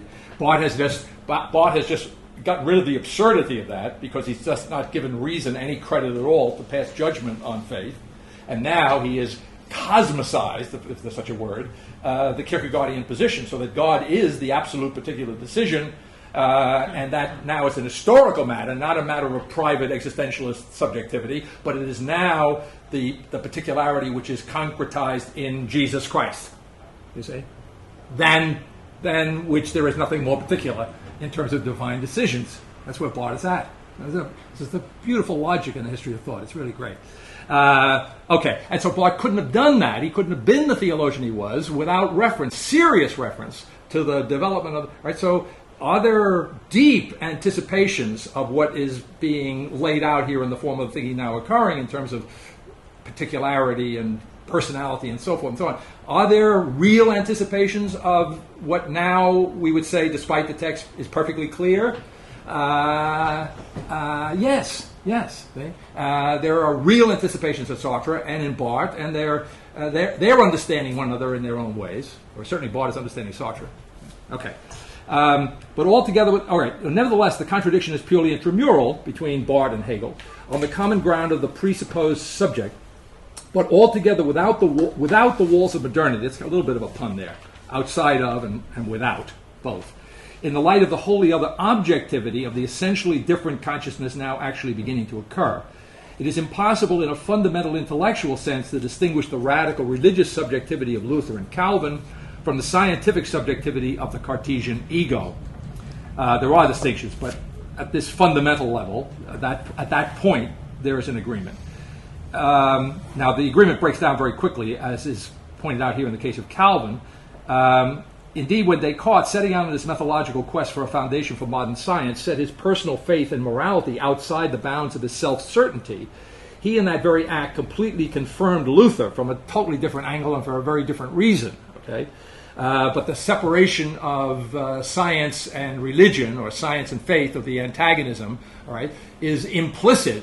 It's not his project, right? But it's a concession, so to speak, you see, to something that Luther wants to drive home, and which modernity, I gave you the example of Jefferson. Jefferson says, well, if it's faith or works, okay, I got no problem with that. I choose works. Right? So that possibility of making it, speaking of choice at another level, the ability to choose between faith and works, all right, is something that's really introduced in self-consciousness. Right? And so to be beyond that choice, so faith and works, Luther, Calvin's nature is nothing, the natural, the creature, qua finite natural entity, qua non-divine, is nothing for Calvin, all right? The nothingness of the finite in Hegel, to be beyond the choice between spirit and nature, right? Beyond the choice between being and nothing, and therefore perhaps ultimately beyond the choice which is what? Which is fudged or muted in Peirce, beyond the choice of being and nothing. So one way of looking at it retrospectively, which is always a little misleading, right? That when I start merging them, I've done something to overcome already in American pragmatism. I've gone a long way to overcoming the choice between being and nothing. You see, I've denied that I can make that choice, although I'm still making the distinction upon which hitherto the choice was made in one way or another. All right, and then Leibniz, who asked why the premise, why is there being rather than nothing? Peirce, who denied the premise of the alternatives and understood that being insensibly merges into nothing, and of course for the Heideggerian angst, which is in the face of a transcendence to nothing. Dropping down a few lines, but where hitherto in the history of thought has faith raised reason itself essentially to the level of faith? Where hitherto in the history of thought has the essence of logic been the logic of faith? Where in the history of thought before now has faith revealed the essence of logic? So this is put rhetorically in the form of a question, but this is obviously a series of ways of stating the claim of the thinking now occurring. that, as I think it's said on the next page, now I can't put my finger on it, the basic notion of the pattern, where is that?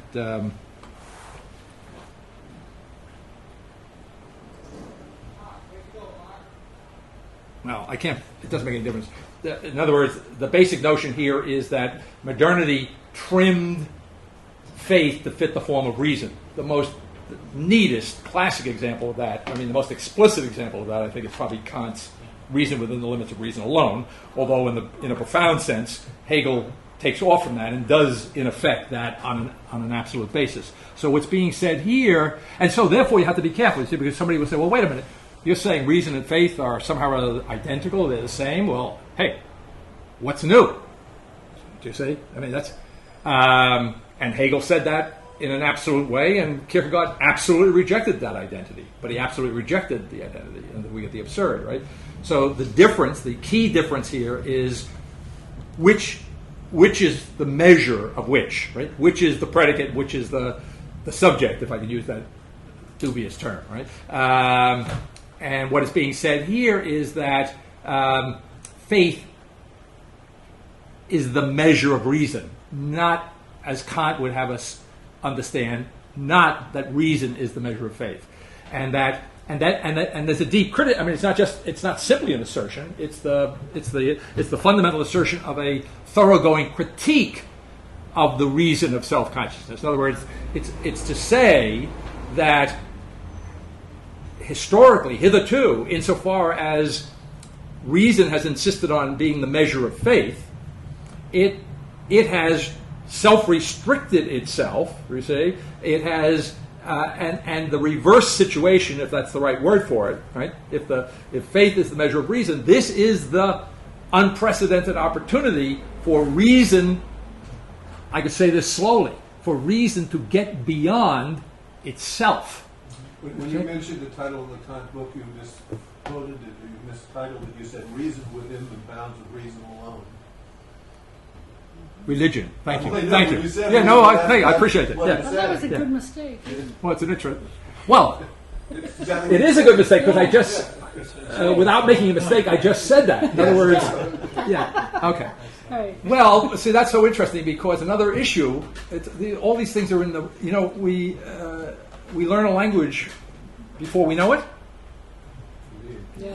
and not just do we learn our everyday language before we know it, but we learn to think before we know it, right? And so one of the key things from Kant on, but it starts earlier than that, is this identification of religion and morality, you see, and therefore an identification of religion and reason.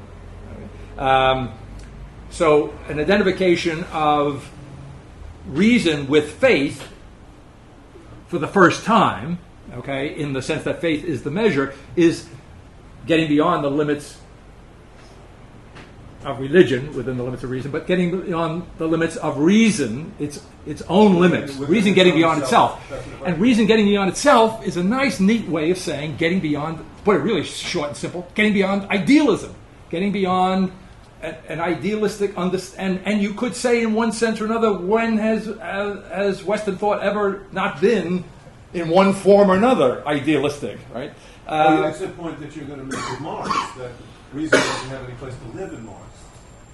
Yeah, all right. That it keeps grinding itself into a circle. It wants to stand outside of its own project, and yet it has to insert itself within its own historical. Right. And it becomes, therefore, in a negative sense, reason and thought in general become, in Marx, a tool.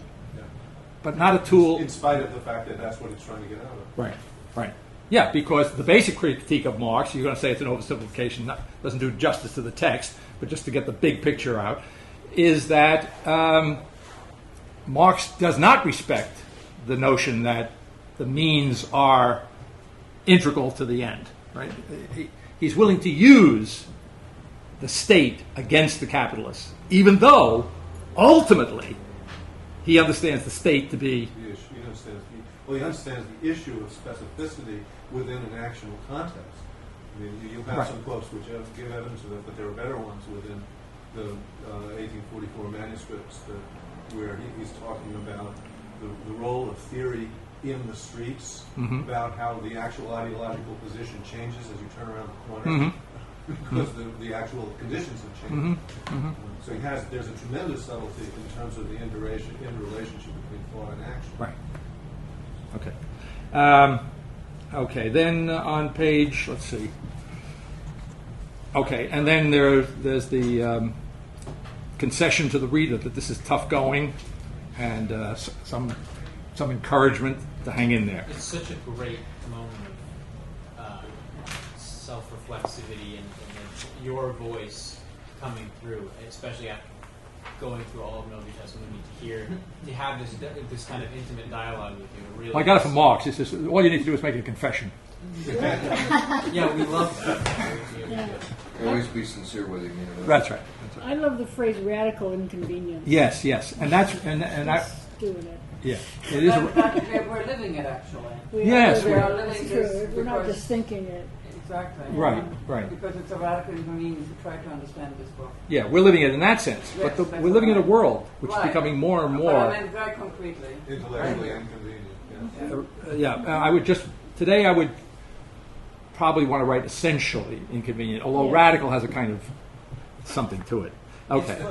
It's just as a devil's advocate, my experience is the exact opposite. It's obviously difficult going, but it's a radical convenience in the sense that the available alternatives it seems so fragmented, and something of the wholeness and simplicity of this thought provides. Adam and I are talking about this. It gives a language to something which maybe some of us already felt or something. So I don't know, just another way of looking. Well, I was just going to say the same thing. It feels essentially convenient for me.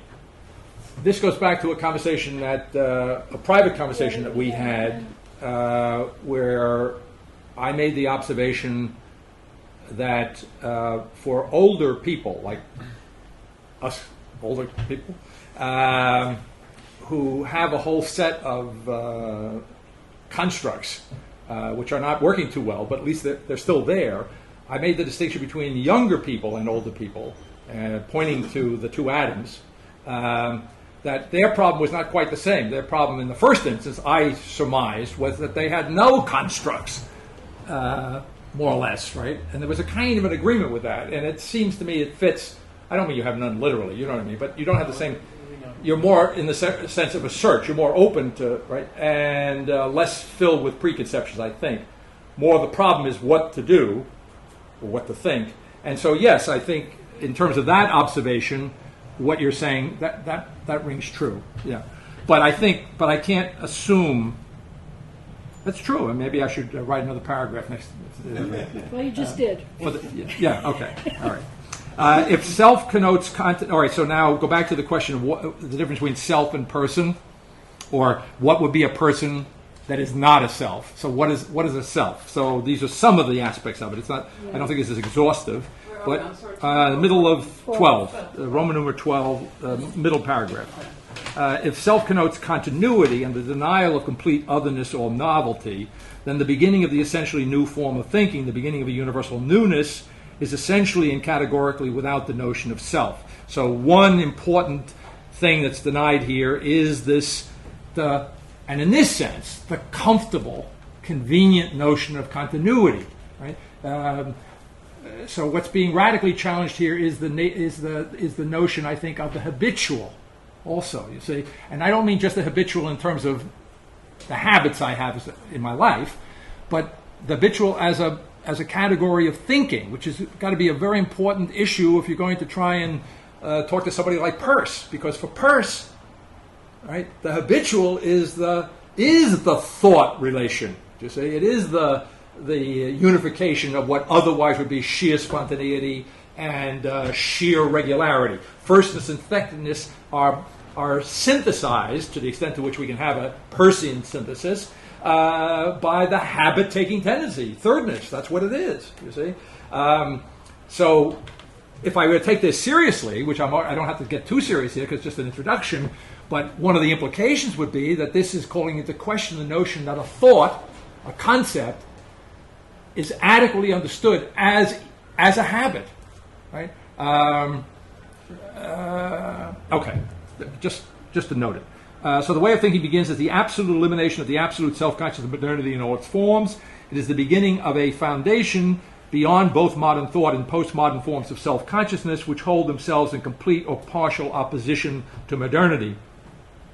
If the furthest extension of modernity is the essence of American thought, the self-effacing motion of the infinite postponement of self-consciousness, and the self-effacing motion, I don't remember writing that, but it's well put, right? Because again, in this little paper that I posted on my personal website on the absolute particular, I use Peirce in order to get to where we're at now. Peirce and Kierkegaard are the tokens that I'm using there to make the moves.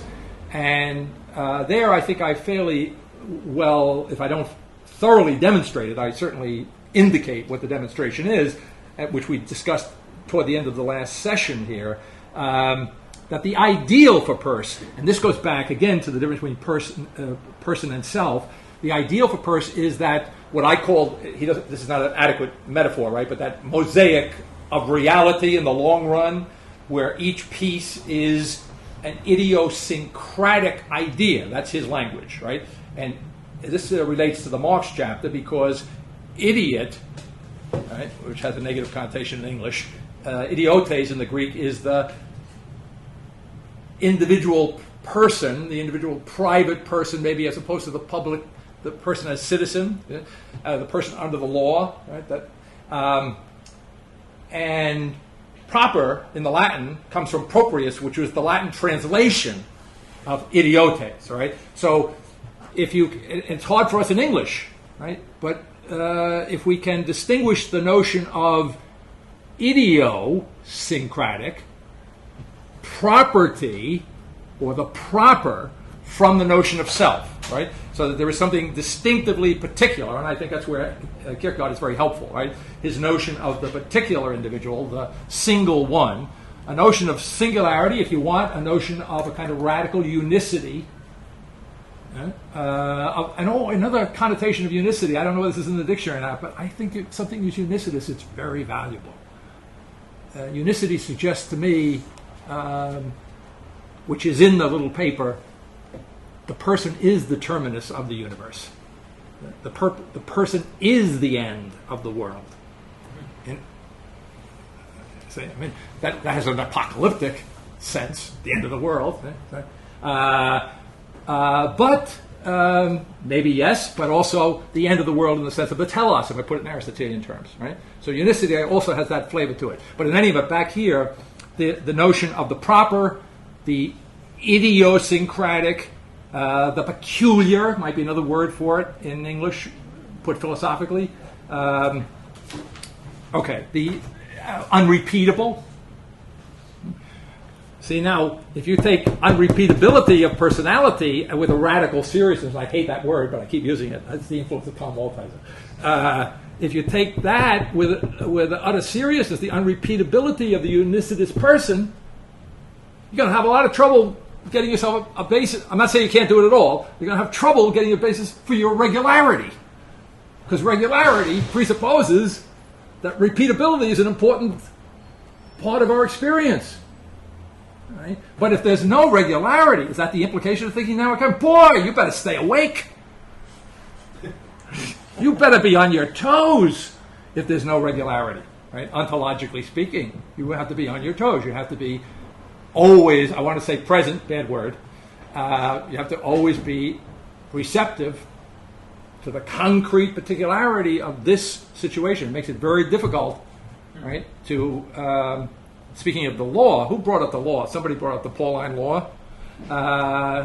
It calls into question the very notion of law. What does the law mean, right? And now I think of Tillich. Tom Maltheiser doesn't like Tillich, I don't think, too much. I don't know if that's a fair statement. He left me with that impression. He's got Barth and Tillich sitting over his shoulder. Oh well, wait a minute. I'm not saying whether he's influenced by them or not. No, but he writes about them. Yeah, but all right. Anyway, well, that's a side issue. I could be wrong about that. But one of the things that's really nice about Tillich is that he makes the point somewhere very well, and I can't do justice to it. But he makes the point of the role of love is precise. And by the way, it's really very interestingly analogous to the discussion of equity in Aristotle's Ethics, right? Equity is that legal issue that arises in the application of the law to the particular circumstances that the law inherently cannot anticipate by definition. Because Aristotle, in his own way, go back to Nancy's first question, not this time around, the last time around, is Aristotle doing the thinking now recurring? Well, not quite, but Aristotle was in his own way in the now. He understood, right, that the ethical decision, right, is made by the individual person here and now, and therefore, and ethics is an introduction to There's politics. very, very good Levinas stuff on this about the Talmud in relationship to the law and the particular decision. Okay. It's a whole fantastic piece that goes on with exactly this question. Okay. So in that sense, yes, if Are I... you saying that equity has nothing to do with the law? I don't think so. Well, I I'm mean, saying in an well, Aristotelian... equity, Yeah, go on. law and equity are distinctions within the law.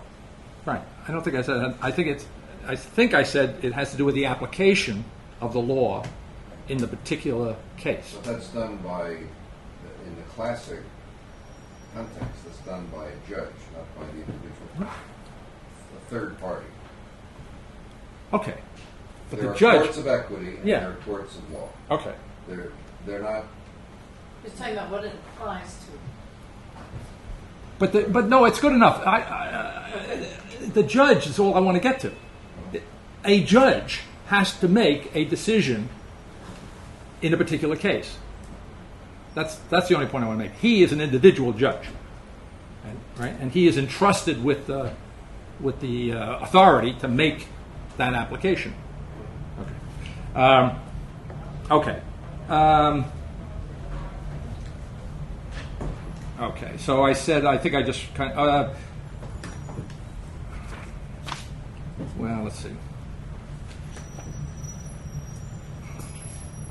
Okay, I reiterate on page 13 that we're not dealing here with a mere ideal world, the world in which we're living.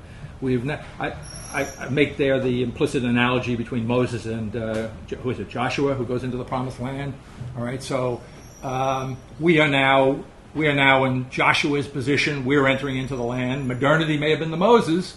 You say, no, I don't know what the analogy. I don't want to beat this to death, but I don't know what modernity did when it hit, what rocket hit. You know, but. A kind of. What was the sin there? Right? They all freak out. Is what happened. Yeah, but I mean, why did God? Why? In other words, that was a kind of impatience, I think, on Moses' part. Every one of the philosophers freaks out at a certain point.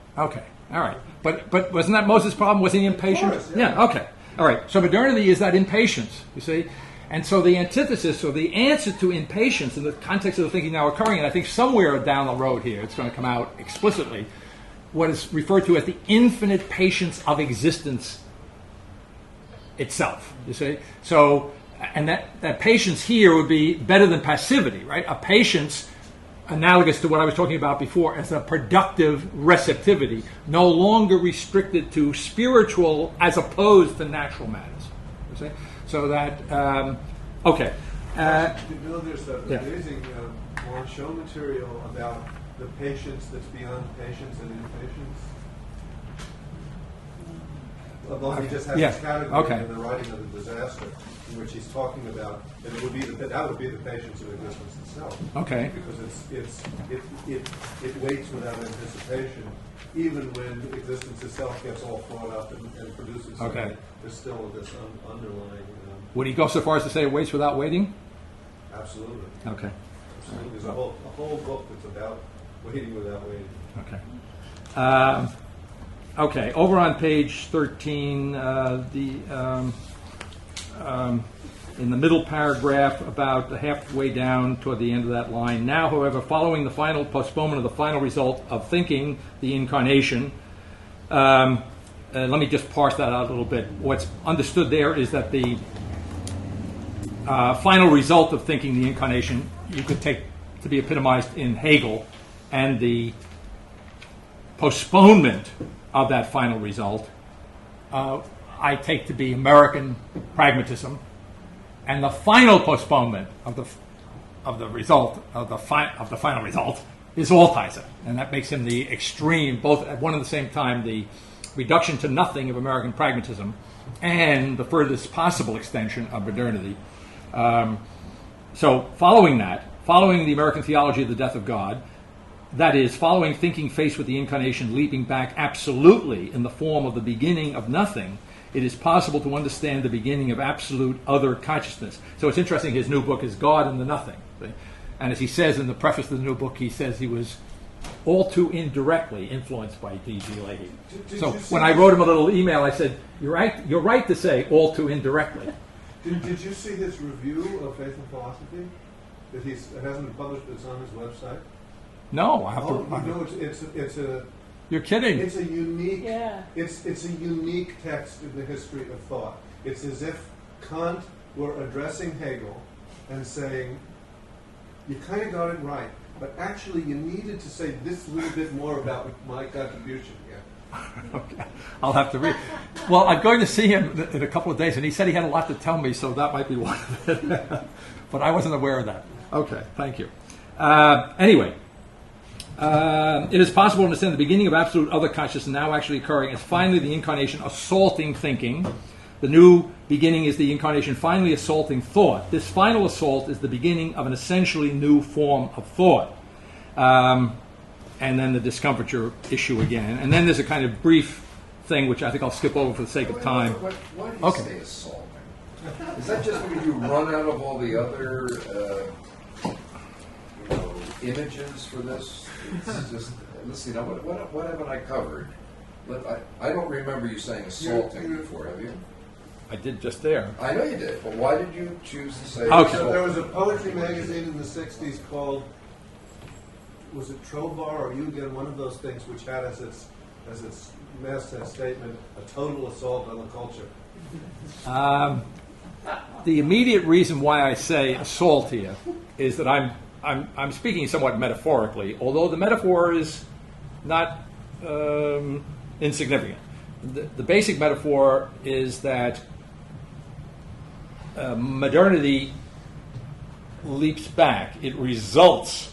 See, we say it's the result of the incarnation. Well, it is the result of the incarnation. It's the leaping back from the incarnation, right? It's being taken aback, right? And trying to deal with it, getting a little distance on the incarnation so I can kind of digest this and see what it means to us. That's the basic image of what the result is in Hegel, right? And for Hegel, the result is the beginning, right? Logically, that's pure Hegelianism. Now, in that context, I want to say, so if I come upon you and your first reaction is to step back, to leap back, if the incarnation were not the incarnation, it would say, oh, screw you, and walk on. But if you leap back from the incarnation jumps on you, right? It leaps on you. The assault is to leap upon, right? So the incarnation, it's the hound of heaven. That's the battery. That's the battery, by the way. Well, The assault.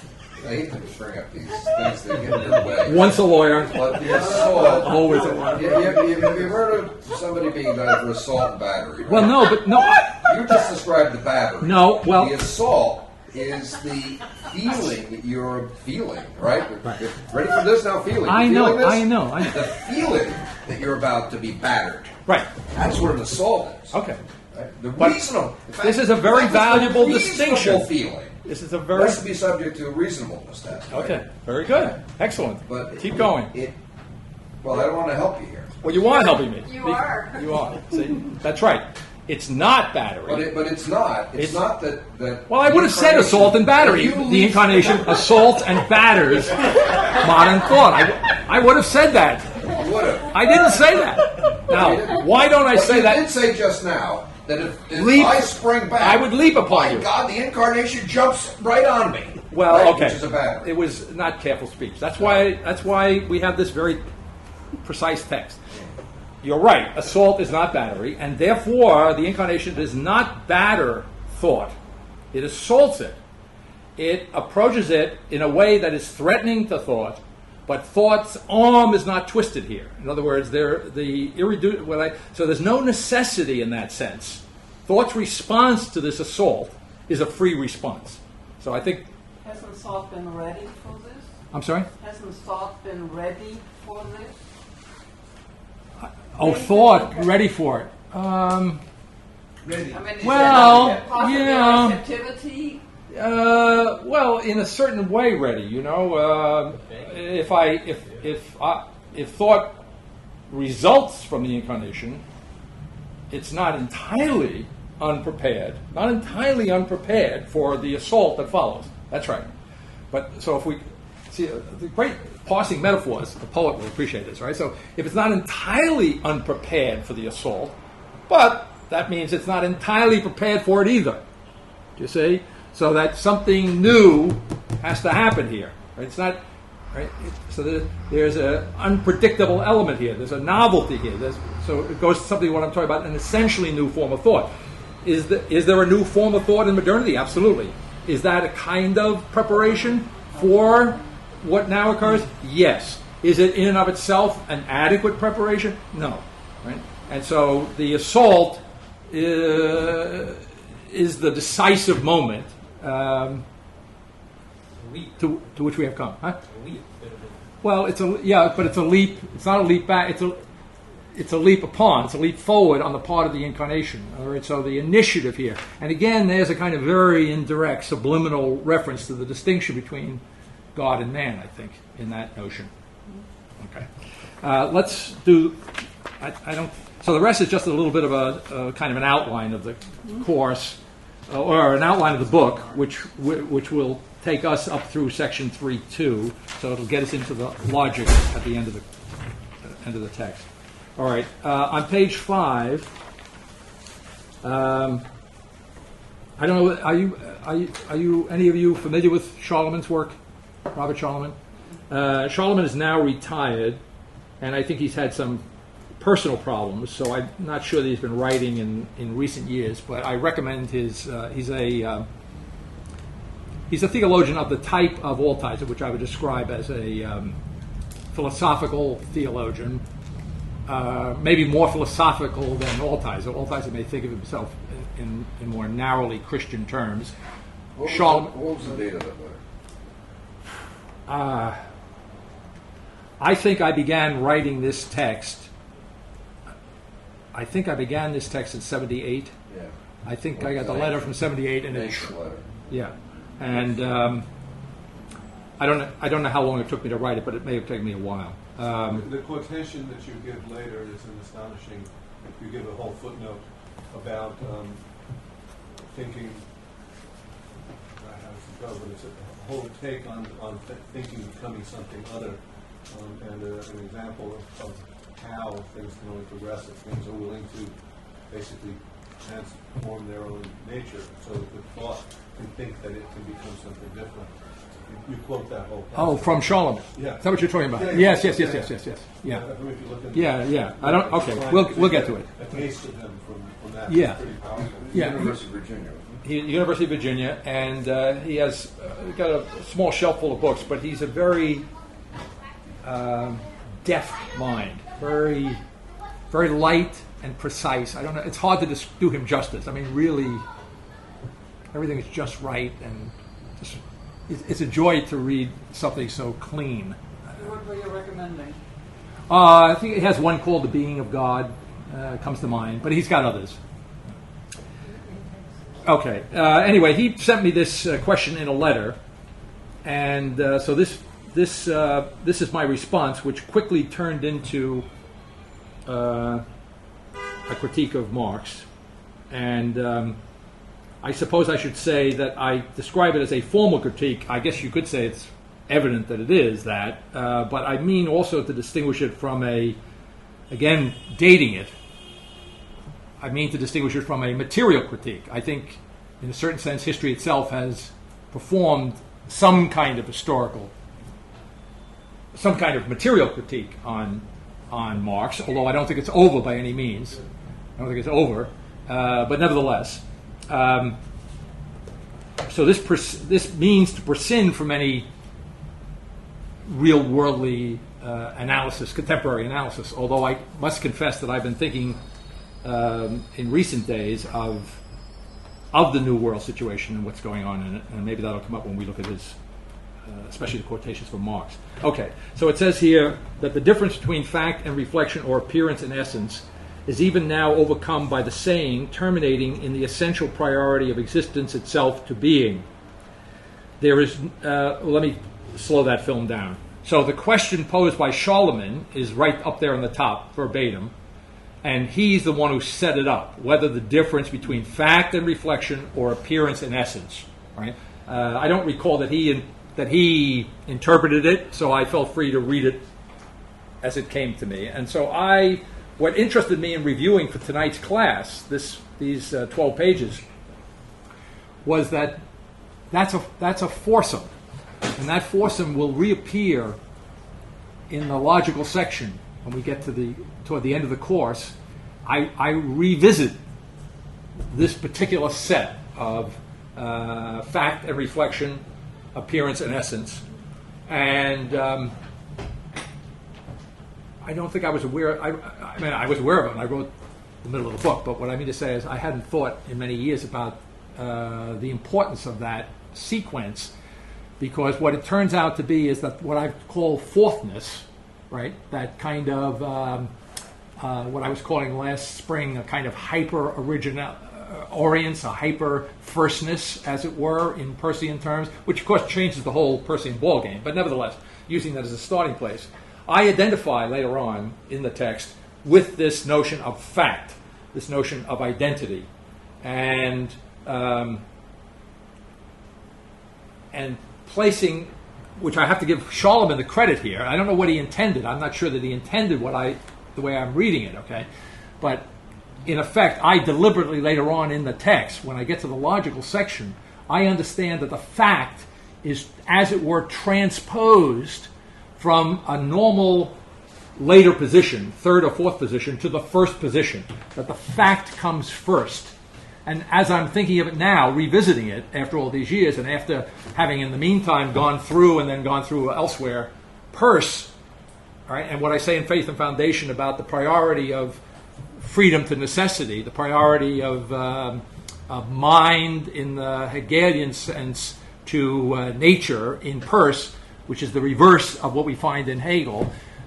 Something analogous to that is implicit in the thinking now occurring, taking Scholemen's order, the priority of fact to reflection, appearance, and essence. You see, in other words, reflection, appearance, and essence might be construed as ways of handling the fact, the ways of perceiving the fact, and I would say that the normal logical way of proceeding is to start as philosophy does, with the lens of thought, to see the fact through reflection, to see the fact as an appearance of essence, if I put it in Hegelian terms, you see, in some sense. Right? But I think, in fairness, yeah, and especially because the reason I asked how long ago this was, right, I remember discussing this letter with you before right, the excerpt ever got into anything like a book.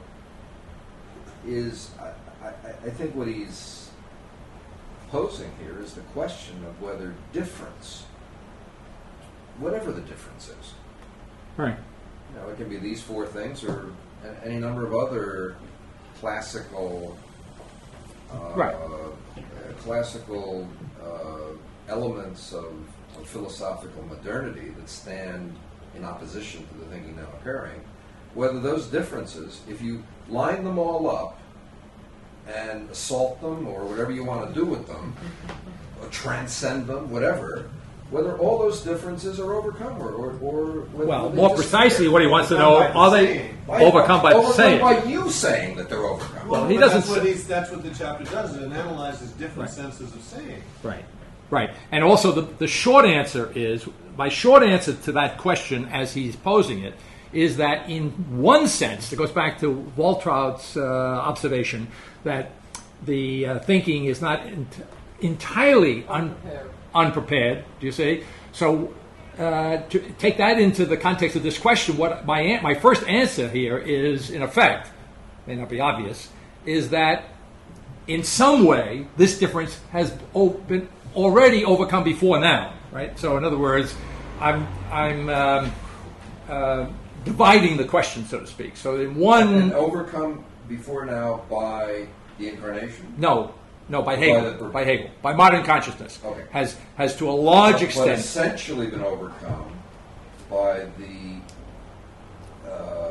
invasion, or whatever you said earlier, of reason by divinity, which has come in time.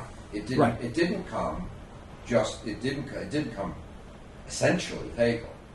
Right. It finished up with Leahy. Tentatively. Right. All right. The essential overcoming of the difference occurs in the thinking now occurring. Yes. It's what I say here. I think more technically in the text, there is a formal overcoming of the difference in modern self-consciousness, and I have Hegel principally in mind. Yes. Okay. So. Okay. But this question, Okay. which is a wonderful question, Okay. and I've reflected on it since you and I first spoke about this. This is the question for this class, I think, because this book, until you get to the numbers, is one saying after another that presents differences and then says, "See those differences? Tell you what, they don't exist, or they used to exist, or they might exist in a different, misunderstood self-consciousness." Right? But hey, you know what? Whatever you want to say, that's a difference. It doesn't exist. Sorry. Well, you have to be careful there.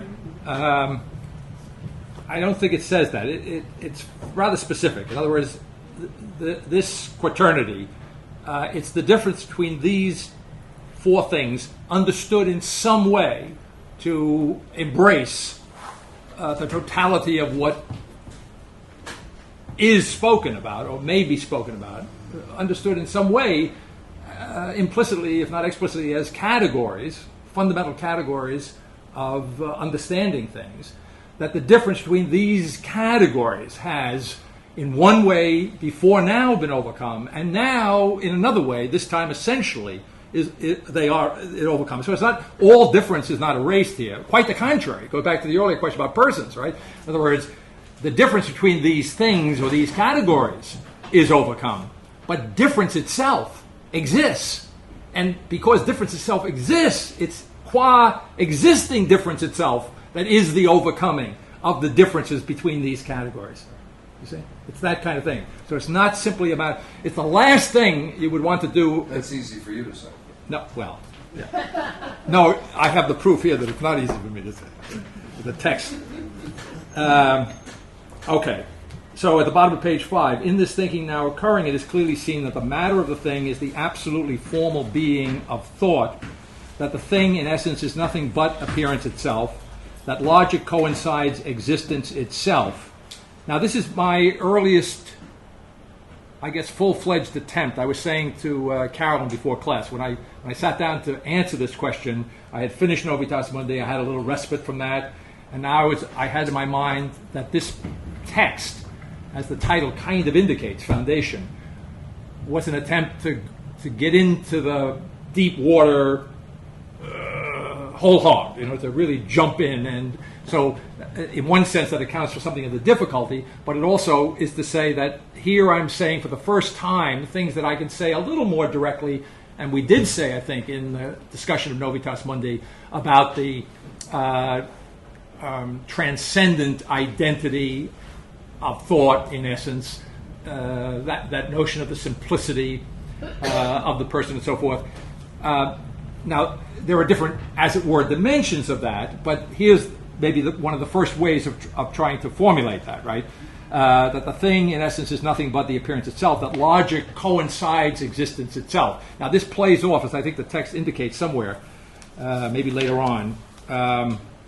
This contrasts with Hegel's notion that logic coincides metaphysics, all right? So there again, the distinction would be that in Hegel, logic coincides metaphysics, which is defined somehow or other, somewhere, by Hegel or by Kant or by Leahy, I can't remember, as things held in thought. Right? I think it's Hegel. Right? So logic coincides for Hegel with things held in thought. to say that logic coincides existence is then again to eliminate, in the language of our discussion of one of the appendices of Novitatis Mundi, is to say that we no longer are operating with the intermediary schema, the schematic form, the idea or the schema that is interposed between what in the language of this text might be the fact, right, or the appearance itself, you see, and thought. Now, we said last time, just to rehearse that a little bit because it may be a subtle notion, my first image of the elimination of the schema in modern that's in modern thought, in the perception of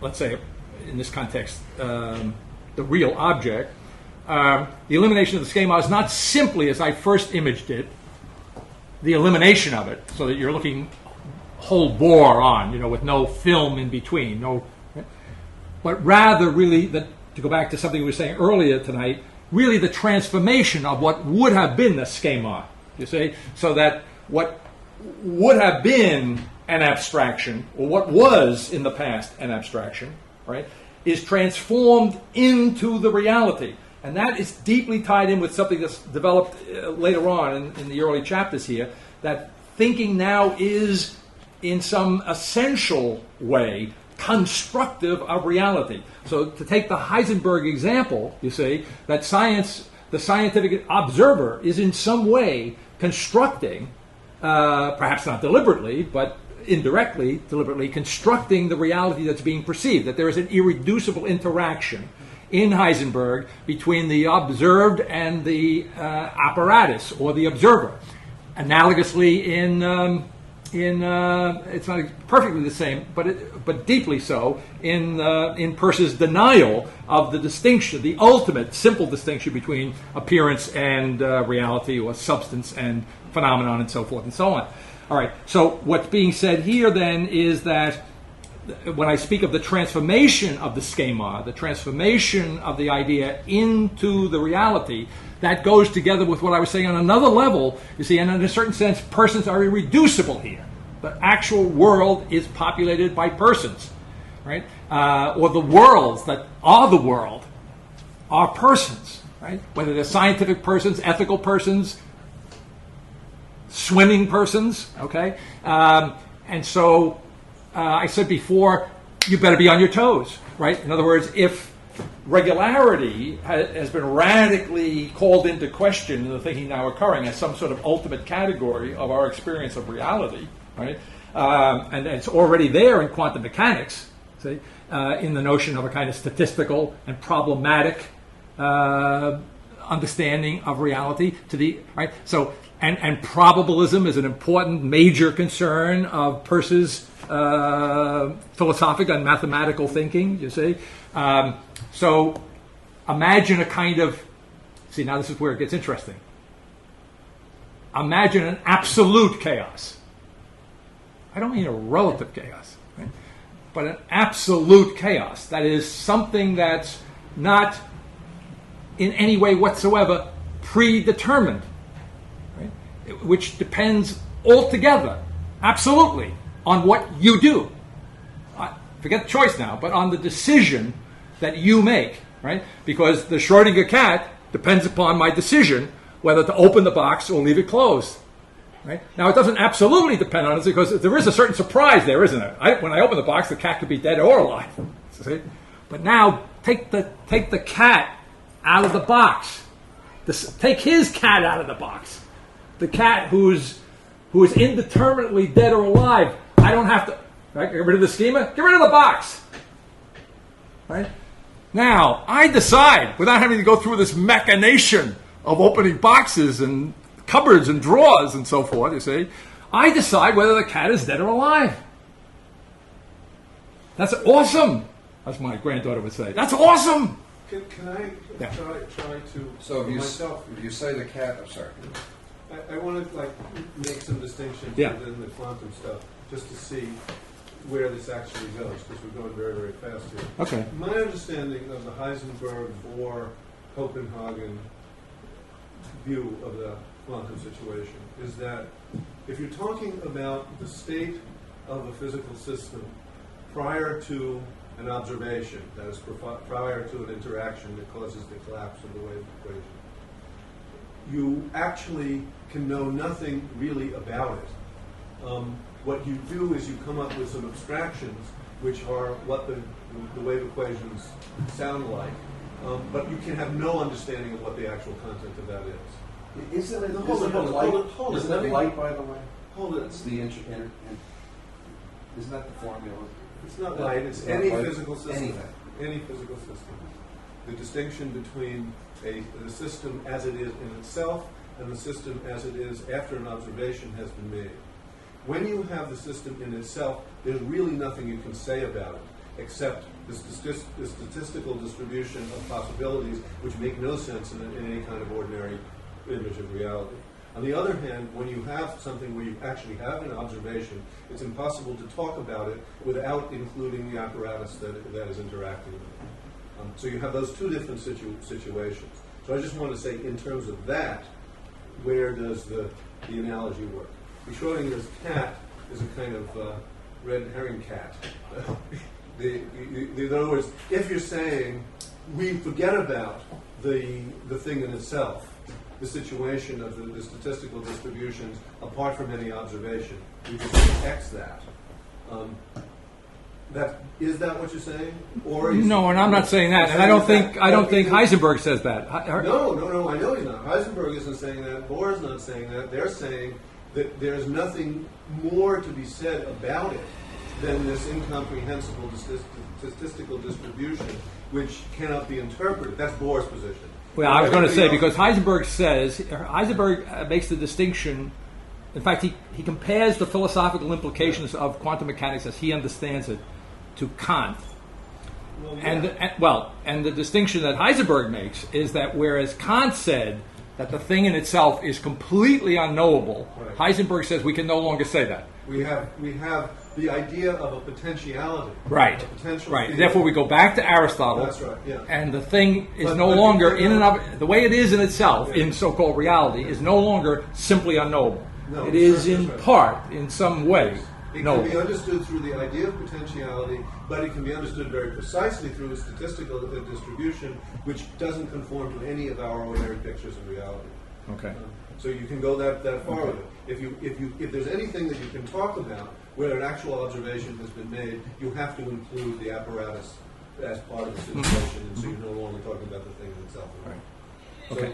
yeah. So if the question is, where is the thinking now just occurring what come use- down what in use this? What use do you want to make of that, given those distinctions and having that? Well, I want to go beyond it, Yeah. essentially. Yeah. So the use I want to make of it is by analogy. Okay. That's the use I want to make of it, and I want. But I mean, this is a question that comes up a lot in trying to think through the whole thinking now occurring history, which is which aspects of what aspect of modern thought is part of this picture of the driving into the ground of the nihil of modern thought. So I don't know. It's hard to say. I would like to know from your point of view what's an analogy and what's actually part of this history. Okay. When you Right. yeah. I would say that before you ended your sentence, Yeah. I was thinking, well, the answer to your question is the basic premise of the thinking now occurring is that there is a history of thought, and there is, more particularly in this context, a history of modern thought. There is the reality of modern thought is a historical happening. There's a story. There's an intellectual But story. you don't put into that story the actual history of physics, the actual history of logic, the actual history of mathematics in the Novitas, or here. I can only do so much. Is that right? Well, okay, but Okay. it's- So, but I put in the wait a minute. Well, I put in the essence of the philosophical part of continental European philosophy, right, yes, and American now. Right. Okay. So, using that essential history of modern thought, what that means to me, if there is a real history of thought, in other words, it's not just a bunch of disconnected things that can be arbitrarily selected. Right? There's a story, there's a plot, there's a drama, there's a whatever.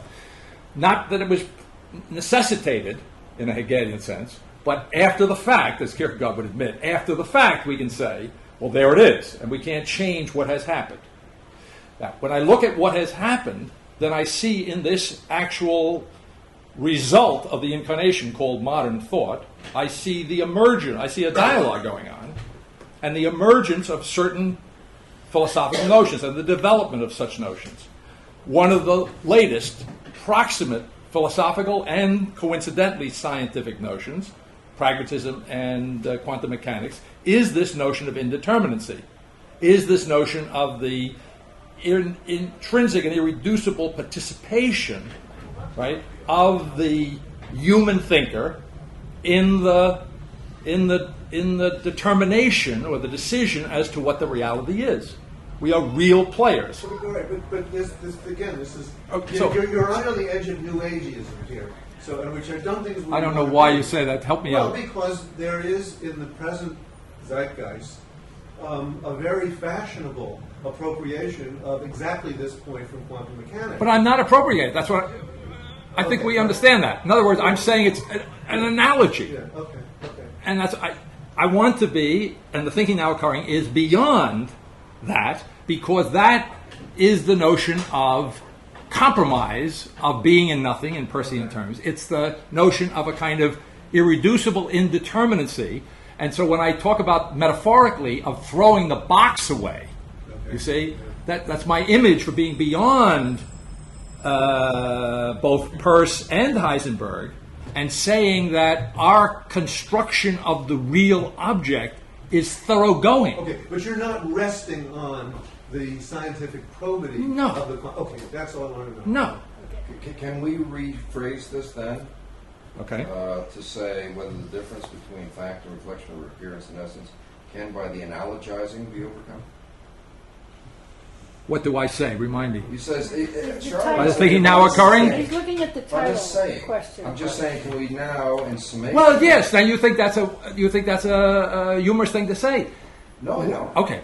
Well, you can say that. You would have to say here. Wait a minute. Here. It depends The on answer. you, whether The it's, answer is humorous or not. absolutely. In other words, the thinking now occurring is defined somewhere in the text as the absolute analogy of being. So, yeah. Okay. And you see what that does to the Heisenberg situation, because what does Thomas Aquinas say about analogy? Remember, I think we did this short, equivocal statements, univocal statements, and analogical statements. And Maimonides says that all statements about divine are equivocal, meaning there's no connection. Right? Univocal, that would be presumptuous, even for Thomas. What I say about God is what God is, simply put. See, that's why I have to leave room for the difference, even though the logics are identical. Right? But how about analogical? What does it mean, the analogy to Thomas? It means if I say that God is wise, in one sense, that's true, but it's not exhaustively true of God. God is wise in a way that is not included, not connoted by the term that I use, wise. Right? So there I have a God who is both dead and alive, who is both wise and not wise, in some senses. That's an analogy about analogies, okay? So don't take... But you get the point I'm trying to make. So the notion that the thinking now occurring is absolutely analogical has a deep meaning, and it's related to this perfectly constructive role of the person in the real world. So Heisenberg's looking at a particle, and he sees indeterminacy and assumes, like something kind of like Kant, that therefore there's not really access to the essential truth of the physical world. No, but that's that's the interpretation area. It's Bohr that gives the hard picture, who says there's nothing that you can say beyond the statistical picture. The statistical picture is the indeterminate picture. And there's nothing that can be truthfully said. And everybody agrees that that's the minimum truths of the quantum picture. Beyond that, you've got a dozen or so different versions that try to actually say something in spite of that. One of which is Heisenberg's evocation of Aristotelian potentiality. Right. Which And- I don't think is what you just said. No, But, yeah. I guess what I'm trying to say is, well, what does the thinking now occurring see in that particle? And what I think is going on is there's, instead of seeing indeterminacy as a negative, there's a sense of, you haven't quite gotten there yet. Well, first of all, I have to, along the lines of what Chuck said, I mean, I have not conducted a history of Right. modern science. I mean, that's not my, right. So I'm using this as an analogy.